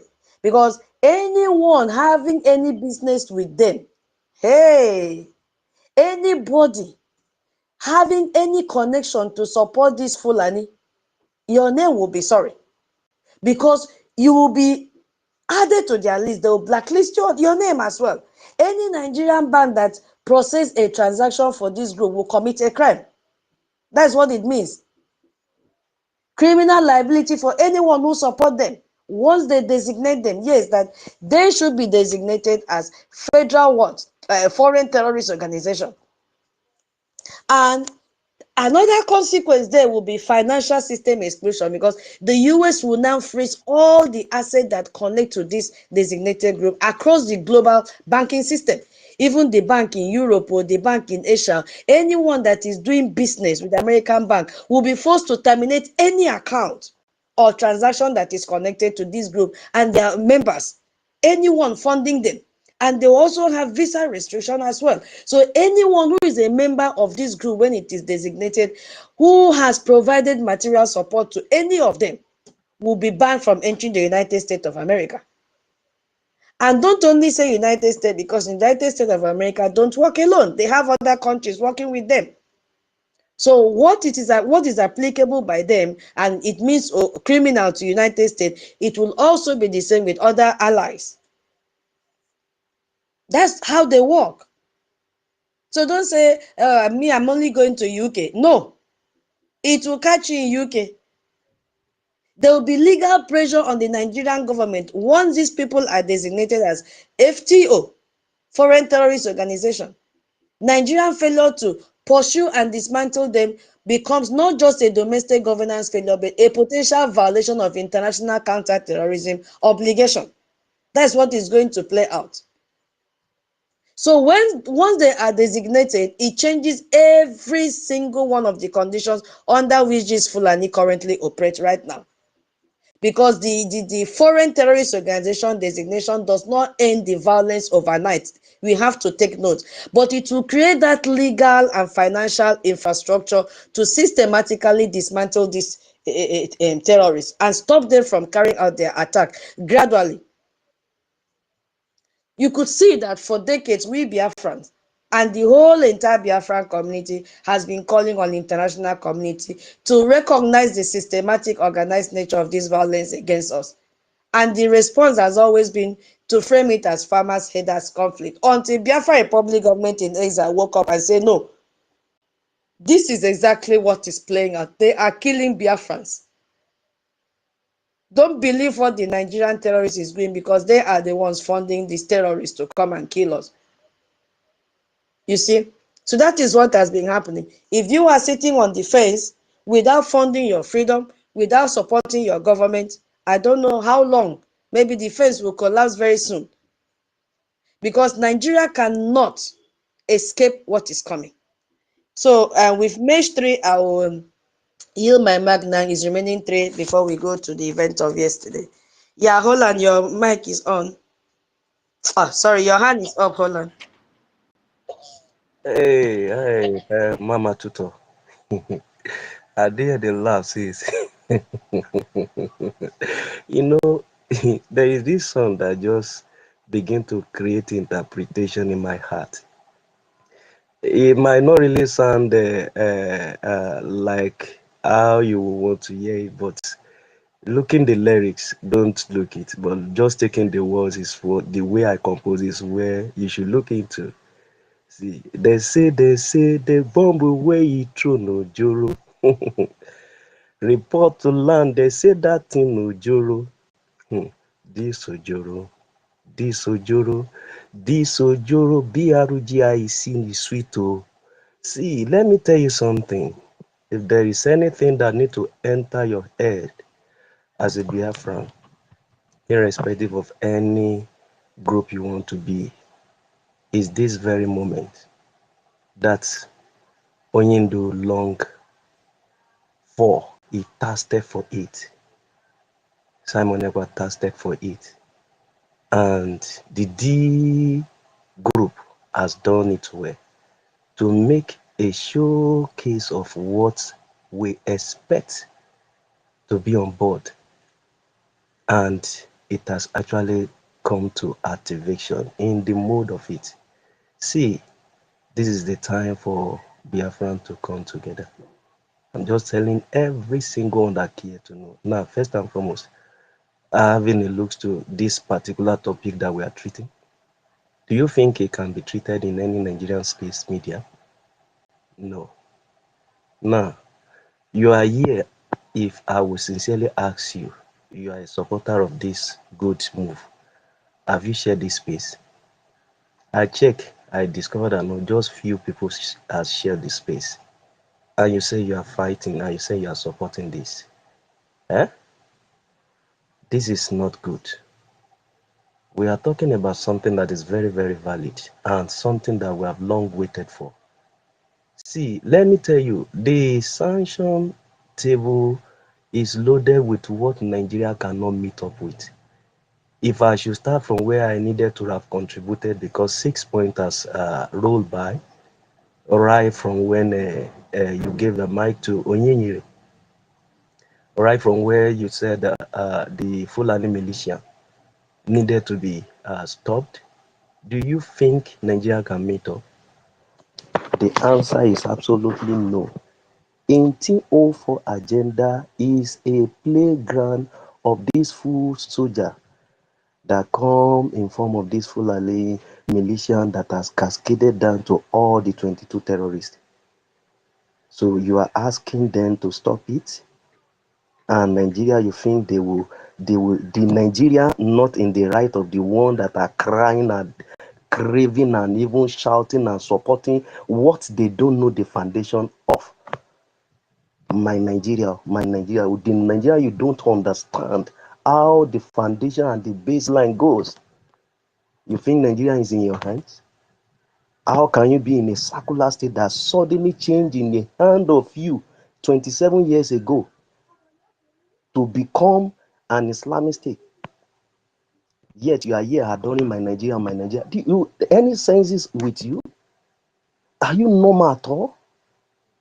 How can you be running a two law in a country and someone cannot open their mouth and say their sovereign state is going off their hand? You know what it actually implies? The sanction is so thick and heavy that Nigeria, I see no one that Nigeria can meet up to. Which one? Name it. Everything that you have said so far, Tutor, that you have taken your time to expatiate and explain, I began to check one after the other. There is no one that Nigeria will be able to meet up to. I'm just telling you, it's a trap to them. And I think by now, if you are a Biafran and you have no support what is on ground now, I don't know how you think if US should just come and say they want to divide Nigeria now, I think it will look as if they just come to oppress a sovereign state and destabilize them. They are so very wise and tactical with the politics that they have actually played out to save soul in this country. In the initial playing ground of what US was trying to do, we're like, okay, where are they heading to? Where are they heading to? I'm telling you, they are going to create a safe haven for a Christian in this particular axis. And you should be the one to welcome it. And if you are not ready to support the BLGI, then you don't know what you are doing. I don't know which group you want to support again. Now, in the real sense of itself, if they are deceiving you, can't you just wake up your senses to say, okay, which one is making move?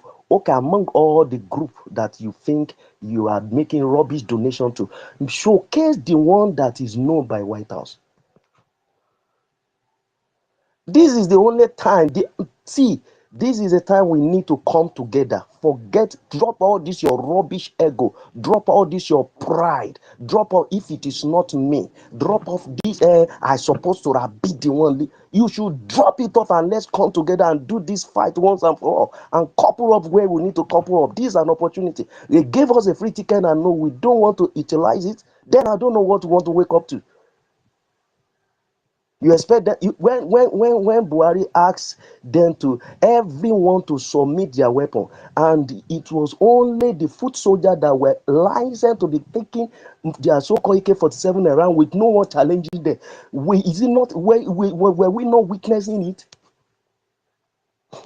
US took their time to take their intelligence across the board and know what was really going on within the contraction. And they begin to solve it in a hard way that will be very hard for the so-called caliphate to resist. You think you are the owner of Nigeria? The foot soldiers are planted to destabilize so that they can be in charge and and another point you talk about Sharia. 27 years battle that you are not asking them to stop.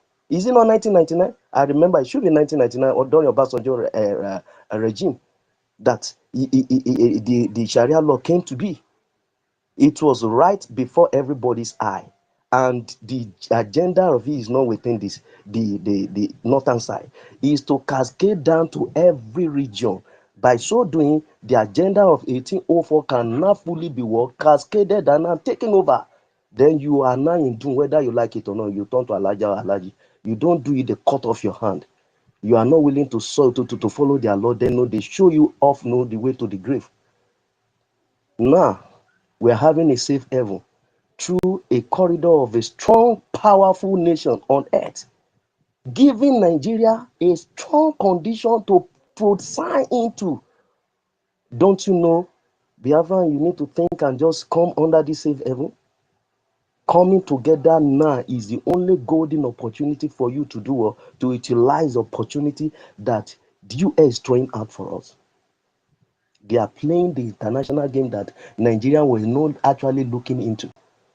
The other time I was talking about it, you think for them to capture all these political gladiators, you think they don't know what they are doing? They know what they are doing.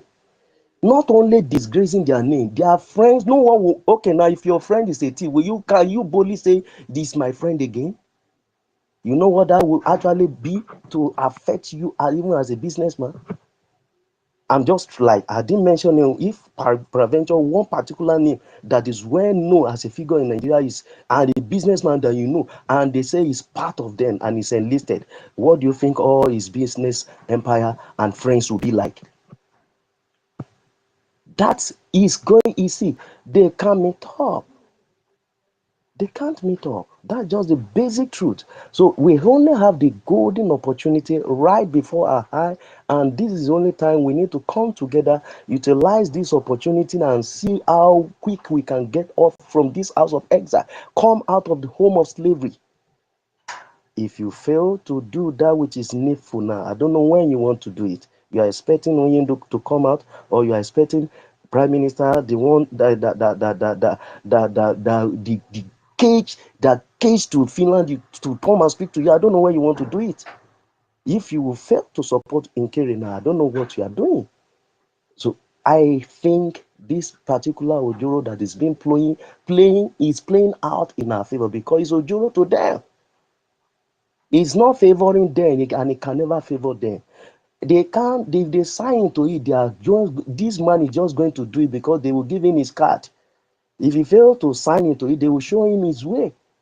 And you know, you have to be forced to, and see, another thing I just like to say, Tito, see, Gumi saw this coming. That is why he said he should not have a collaboration with US, rather to have a connection with Turkey. Now, the attention of US gaining, and you think the US is stupid? Among all nations on the earth, which one of them invests billions of dollars to Nigeria like US? But you can see in the light of China that can come and do, come and take off your resources without looking for your way of being secure, your life being protected. The only nation that come to stand out for your life, irrespective of whether you are a Christian or you are a Muslim, their concern is that you are human, being created by God, and their concern is that you need to live. And if they can come out to say they want to fight for you, then what are you waiting for? Even I'm not talking to even the so-called we that we are craving for this freedom. How about you that look for a way of survival? Why can't you just put hands together and let's do this fight and get a shit hole out of this mess? This is the only time we need to support what is on board, what is on ground, what has been brought on table before our very eye, and see how we can push and push and push and get out. They are weakening the system of all these political gladiators and all them that even you don't even think they are the sponsor of all this mess.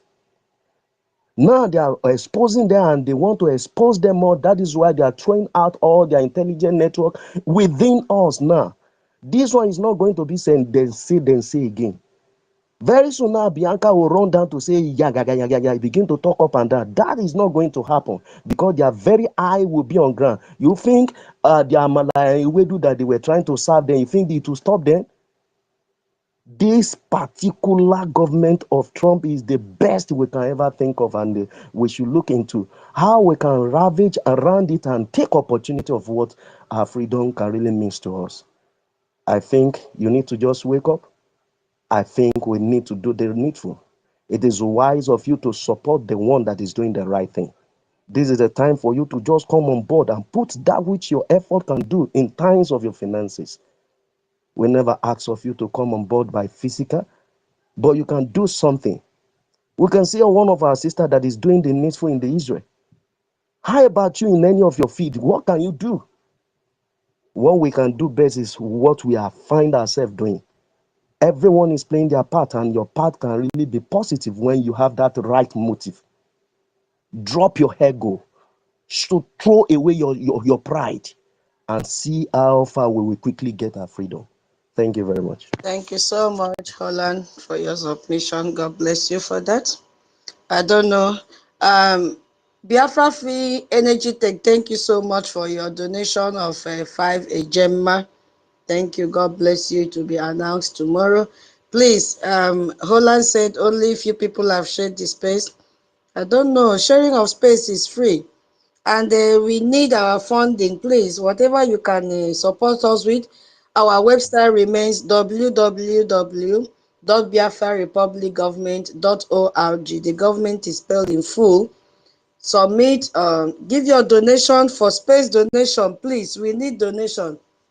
Yeah, I've not really seen anybody that is giving submission that aligns with the demands. It's not really your submission should align, contribute something to what I've said. Yeah, because don't make it generic, so that others can also learn. What do you have to say? We have talked on the last three, designating them as a foreign terrorist organization, intelligence sharing. Yeah, Biafrans need to learn. Even me, I also want to learn. It should be more of interactive space. Do you have any experience in this? We should begin to chip in things. Don't only leave it for me to talk and hold on. We are many here. Or if you don't like it like that, I'll just end the space. That's it. Because you are not, except you are not free to talk, but the comment section is there. So don't leave it for me, Onyenye, my co-host, and Holland to do the talking. Nweze, yeah, my co-host. Nweze, please hold on. Something I just want to say is this regarding about sharing of the space. I think there is people they are sharing is not showing on the comment section. I think where you people are watching is on the comment section, because I don't share through comment section. I share through post, and when I share through post, it don't count on comment section. So let us check all these things very well, because I don't see why we will have this kind number of people and our sharing will not increase. What I'm suggesting, maybe some are sharing through post and is not recording towards the comment section, towards the reposting. Understand? That is just my observation I want to drop. Thank you very much. Yeah, it's okay. Wherever they are sharing is okay. But let people not just stay and be listening and listening. Only 3 people have been talking in this space since. Before we go to the next session, we still have more things to talk about. And Weze, you have the mic. Please go ahead. Yeah, thank you very much, Honorable Tutors. I greet everybody here and the space. I thank every one of you, all the honorable members. I respect you all. Thank you for giving me this greatest weapon called mic. Please, if I'm not coming out, please notify me or take me down and bring me up again. Thank you, but don't throw me away. Thank you very much. So, dear friends, I appreciate every one of us and then our efforts, those who have been able to pick up this weapon, which our Supreme Leader used to open our brains, to open our eyes, and to inform us of the dangers ahead of us, which many of us heard his voice, and we see that he has our interest, because we see that the world is all about interest and those who you share your interest with. And when many of us heard him, we share his interest. And many of us supported him and stand with him and are still standing with him till today. So this mic is the greatest weapon, and thank you for giving it to me to also use it the way he used it to also educate my fellow Biafrans and to encourage those who have been using it to continue using it.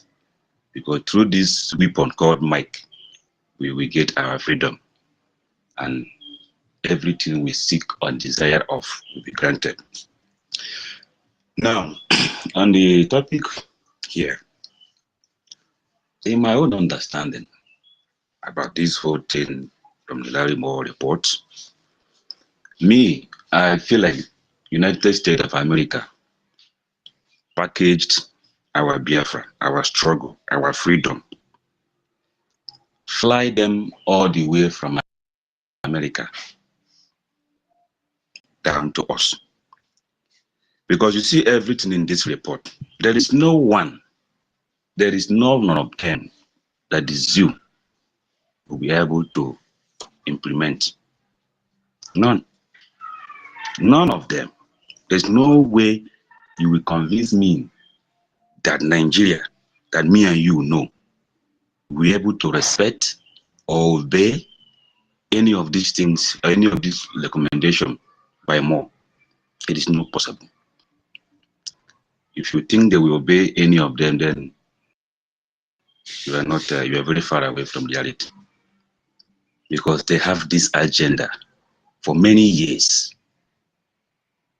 Our prophet, the Supreme Leader NNAMDI KANU, told us how much they budgeted. They are well prepared. They are well equipped. Their networks are all over the world. It took them years to build this. So there's no way, there's no how, even if, no matter how they play their takia, there is no way they will pretend to remove Sharia in Nigerian constitution, which me and you, many of us do not even know, or we're not aware of this in that zoo constitution. Because that zoo constitution didn't start today. That's why they play a maneuver to amend it and amend it and amend it all to their favor. It has never favored my interests as a person. So I see no reason why they will now respect America, obey America recommendation. It will not work, and it will never happen. So that is why I feel like, and I see like, America just package our freedom and present it to us on our doorstep. It's just for us to pick it in and lock our door and touch the freedom, hold it very tight, and never to lose it again. That's how I feel, and what I understand by all these recommendations. Everything boils to us now. The ball is on our court. You know, for some of us, or many of us who do follow our prophet when he was preaching with this weapon, many called him Savior, many called him all kind of beautiful names. He taught us, he told us what to do. Are we doing what he has asked us to do? Or you went and dig ground and bury yourself, waiting for him to come and bail you out after he has given you everything, every expo on how to get your freedom? What is your reason for being where you are? And even where you are, what are you doing? Because this liberation is not for one person, also for a group of people. That place you bury yourself, what effort are you doing to restore Biafra? What are you doing from your own angle? Or you just sit down there? Now, Americans are the one. They left their country to come and fight for me and you. Because they came because of the Christians that have been killed every day. Which many of us, when prophets, now they kind of cried for 100 men. Those who buried themselves underground today were there. They were just there looking at him, frustrating him. They could not key into his interest. But there they were there planning down his downfall. Where were these people who say they are wise? Where were these people who ordinary position or a department confuse their brain not to reason very well again? They now pay more attention to an office, empty office that has nothing to offer to this struggle. This is where many of them go and bury themselves and waiting for people who understand the message of our prophet to achieve the interest of our prophet. Then they will come from behind and take the glory and praise themselves and glorify themselves. Meanwhile, they are just there doing nothing. So, Larry Moore or United States of America has presented Biafra to us. It is in our hand now because we know our enemies cannot succumb to these rules or this demand coming from America, their worst enemy. It is not possible. We are aware how Chinese are using these people to export us. Many of us are aware of this fact. You see, but instead of you keying into this, let us liberate ourselves once and for all. Many of you now are busy looking for position that you have nothing to offer. Nothing to offer. You are still waiting for those who taught you to come out from the prison. I don't know how. To come and tell you and lead you to fight for your own freedom when you know what to do. But because you are not paying attention, you are just there crying for America to come and help you. Look at you, see America, they have come to help you.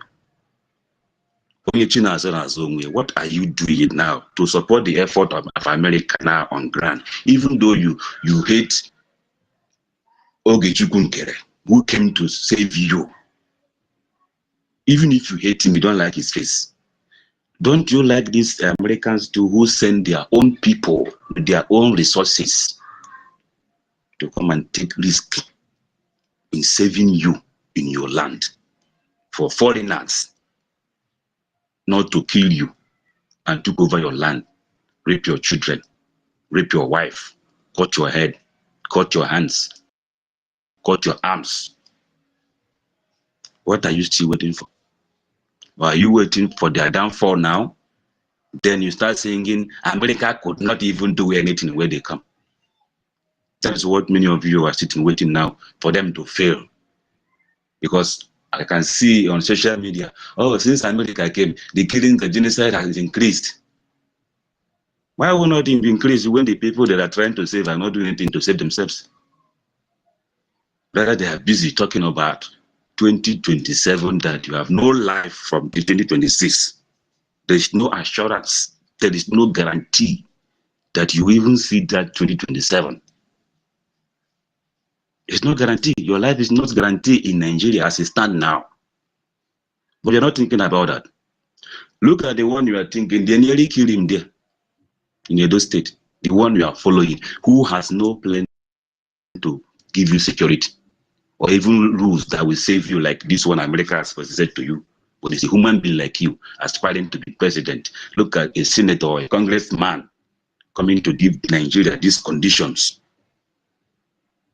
which is very difficult for Nigeria to meet. Obi has not spoken, has not given Nigeria any condition to stop killing you. None. Rather, what he's busy doing is going to funeral, eating rice with Majalis. And when he's eating it, he's not even confident enough to eat from where those people are eating from. He carefully taking from his own side of the plate, making sure that his spoon will not even by mistake touch those Majalis that he's eating with. If you watch the last video I saw him eating this the nonsense they are doing, you see him carefully eating from one side of the plate because he don't even trust the people. He'd prefer to eat with those kids so that if they poison him, he will not die alone. This is the kind of coward you are waiting for to come and liberate you. This coward is the same person that is moving with LFI and all their criminal terrorists in the north. These are the people this person is associating himself with. The people that hate you the most is the people that this man is associating himself with. And you are ready to die for him. They pay you peanuts. Those who send him on that errand to distract you, Biafrans, are paying him in billions to come and give you peanuts. You put your life and that of your family and your generation to come online because of one idiot whom somebody somewhere or some country somewhere are using against you because of your resources in your soil. When will you wake up? When will you wake up? When will you wake up and see the handwriting on the wall as big as it is that your life is in danger? That it is the greatest opportunity ever available for Biafrans to grab our freedom. It is on our doorstep. Come and support our own brother, Ogechukwu NKERE, whom we know what he's doing, we see what he's doing, and it's through his effort. These conditions are coming from America to our enemies.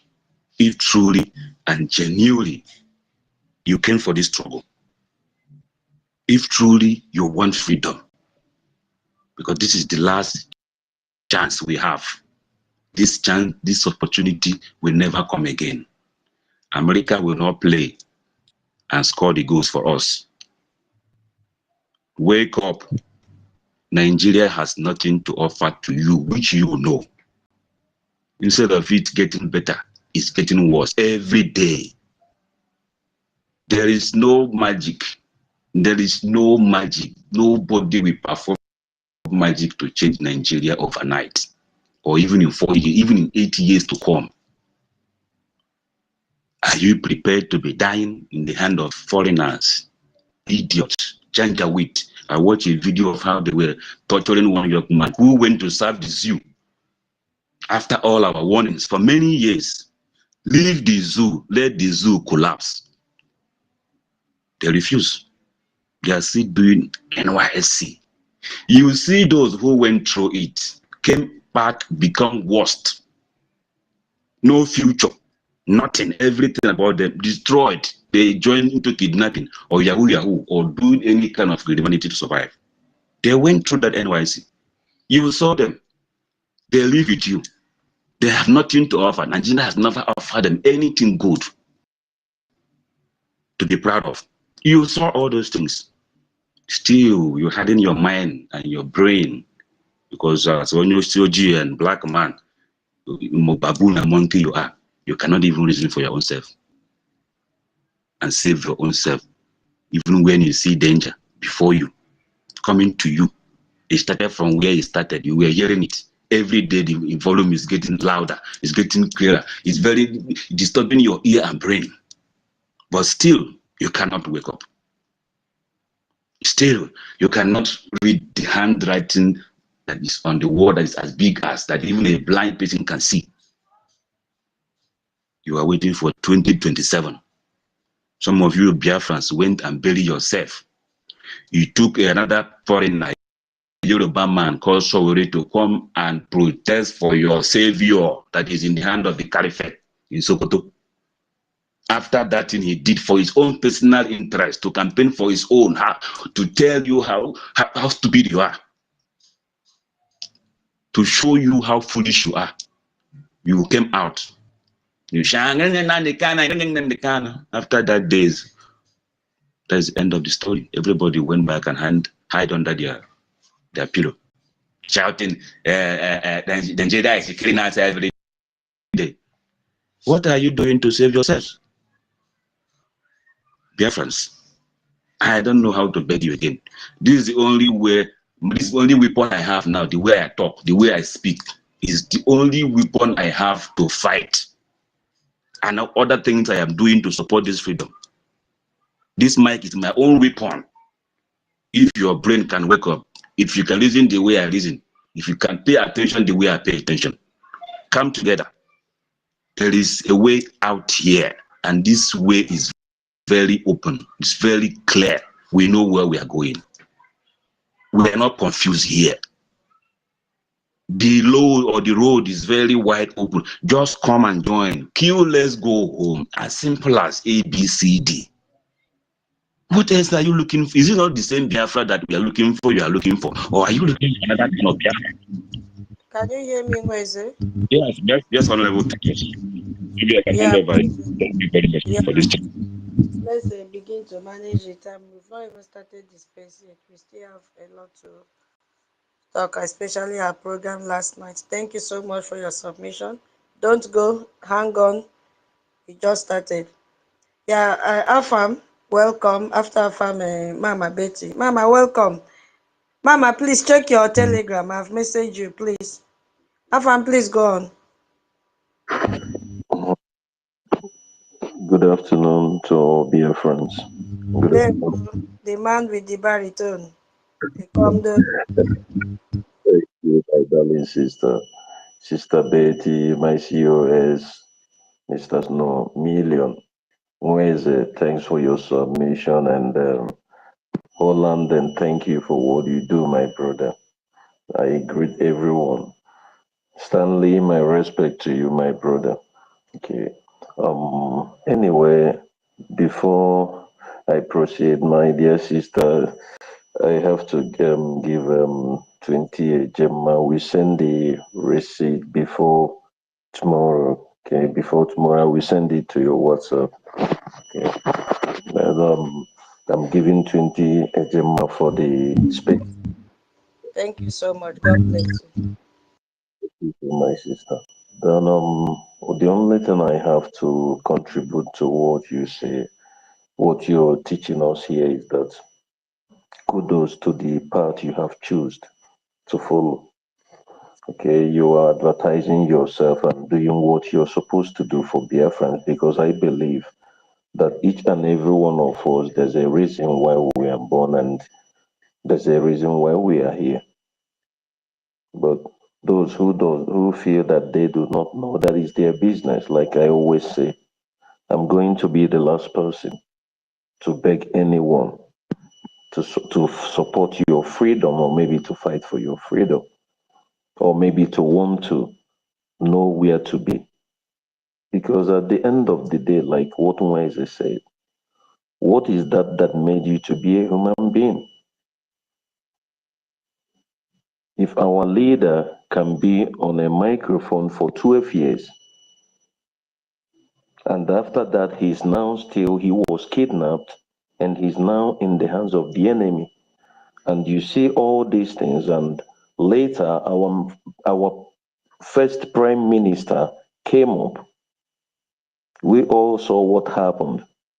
The so-called British, through the wife of through the whatever the contact they have in Finland, and the Finland government and the Islamic terrorist government called Nigeria, they now joined together and stopped our first PM. Where they stopped him, now he's there in jail for nothing. Because at the end of the day, if there is justice, there is no reason or whatsoever that is going to make our PM Simon Ekpa to be behind door. But that is what we see in politics, and that is why sometimes, I just dislike politics when bad people comes around it. So, what am I saying? All this beautiful,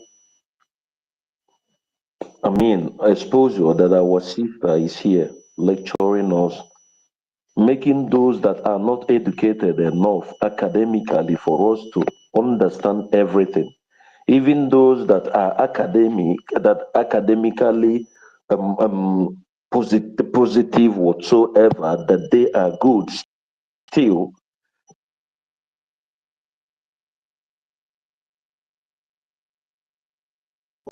And all these things she's saying is not just history that we don't know.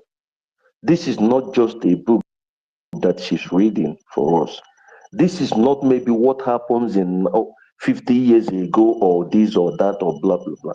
This is what is happening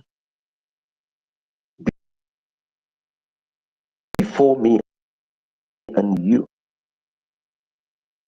You can go and Google and see the facts. The facts are there. The so-called what the British are using the Fulanis to do in the so-called zoo Nigeria, everything are playing open. None is hiding. Is it what our politicians are doing? The way the Fulanis are using them, everything are open. Just like what our PM, current PM is doing, using Briggy to do in the United States Capitol Hill and doing everything he's doing. Are you expecting me to tell you that everything that is playing out is the work he's been doing with Elias, our lobbyist, and every day since 2024 they have been going to the Capitol Hill. This man has been going there with our lobbyist. If you check and see everything that our sister is that she brought out here, what else do you need to know what is playing out? So sometimes, I I say there are some that are not deserved to be Biafrans. Then if we are Biafrans, believe me, I hate that thing that somebody comes up and, yeah. 1 minute, our Minister Love, please.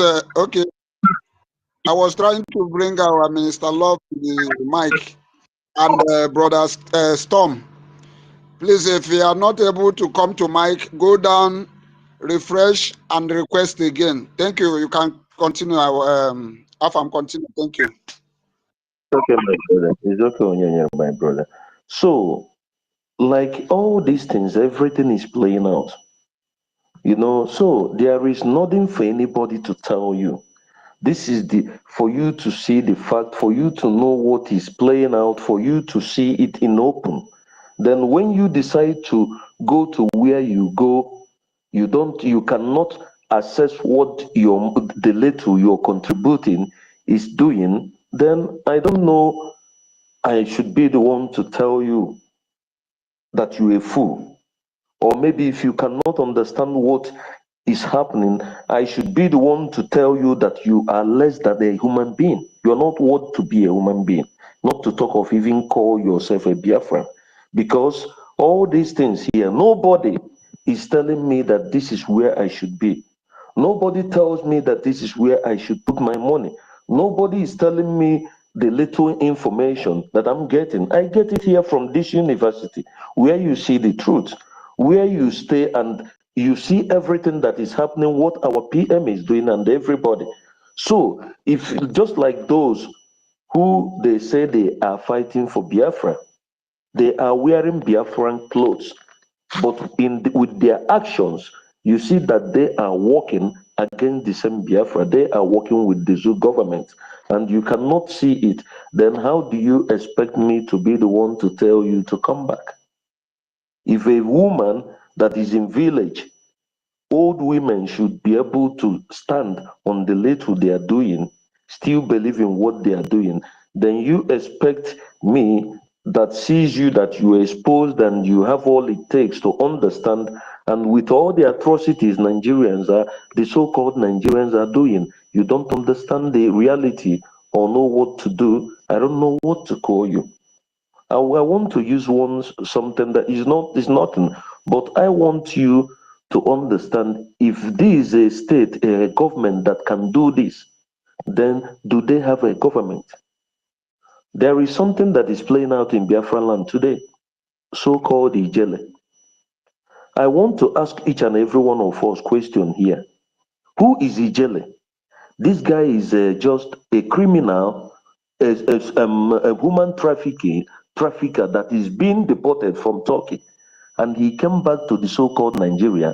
And now the government of Nigeria now used him. He's now working with the police and the military that they give him among the tankers to come and kill innocent people. That even came out on social media and tells you that he's going to kill even 2 months old child, that Imijele will do this. This is a criminal that Nigerian government brought out to kill his own people. And somebody, you called yourself an educated human being, then you cannot understand that if a government can do this, take an individual, a criminal, in border life killing innocent people, What does that tell you? Why can't you know that there is nothing like a government that you need to defend yourself? And if you don't defend yourself, all these vampires that they are grooming are the ones that are going to consume you tomorrow, because it's not me. I already know where I stand. So this is where I want to stop. But every day we come here, our sisters, they preach, they tell you the reason why you should fund your freedom, and you're looking like a he-goat, waiting for people to be coming to talk. You create money. They are borrowing money everywhere. All the countries that are fighting, they are borrowing money everywhere. Our own is that we don't even have war plan, nothing. We can't even, we have nothing. And you're still waiting for anybody to come and tell you that you need to add the little you have. I keep saying it. If we cannot use our numbers to fund this, our freedom, when Biafra comes, then a lot of things has to be done. I yield for now. Thank you.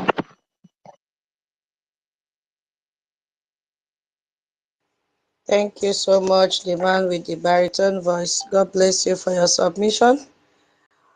Um, yeah, Minister Love, before Minister Betty. Minister Love, maybe you send the receipt to Minister Betty, she'll forward to me. I couldn't find you in Telegram. Go ahead, ma'am. Well, okay. It's because you're not on that platform. I don't know what name you have if you're on that platform. No, I'm not there. I'm not there. That's why I couldn't find you, and that's why you can't find me. Anyway, Ethel also paid 20 a gemma. Oh my So God. Thank you yeah, so for the much. space. So Chad. I will forward both receipts to Adabeti. Thank you so much. Thank you so much, my God bless you.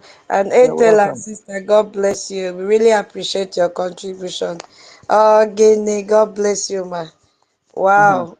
Thank Thank you. you. Yeah, Minister Betty, are you there? Before we go to the next one. I think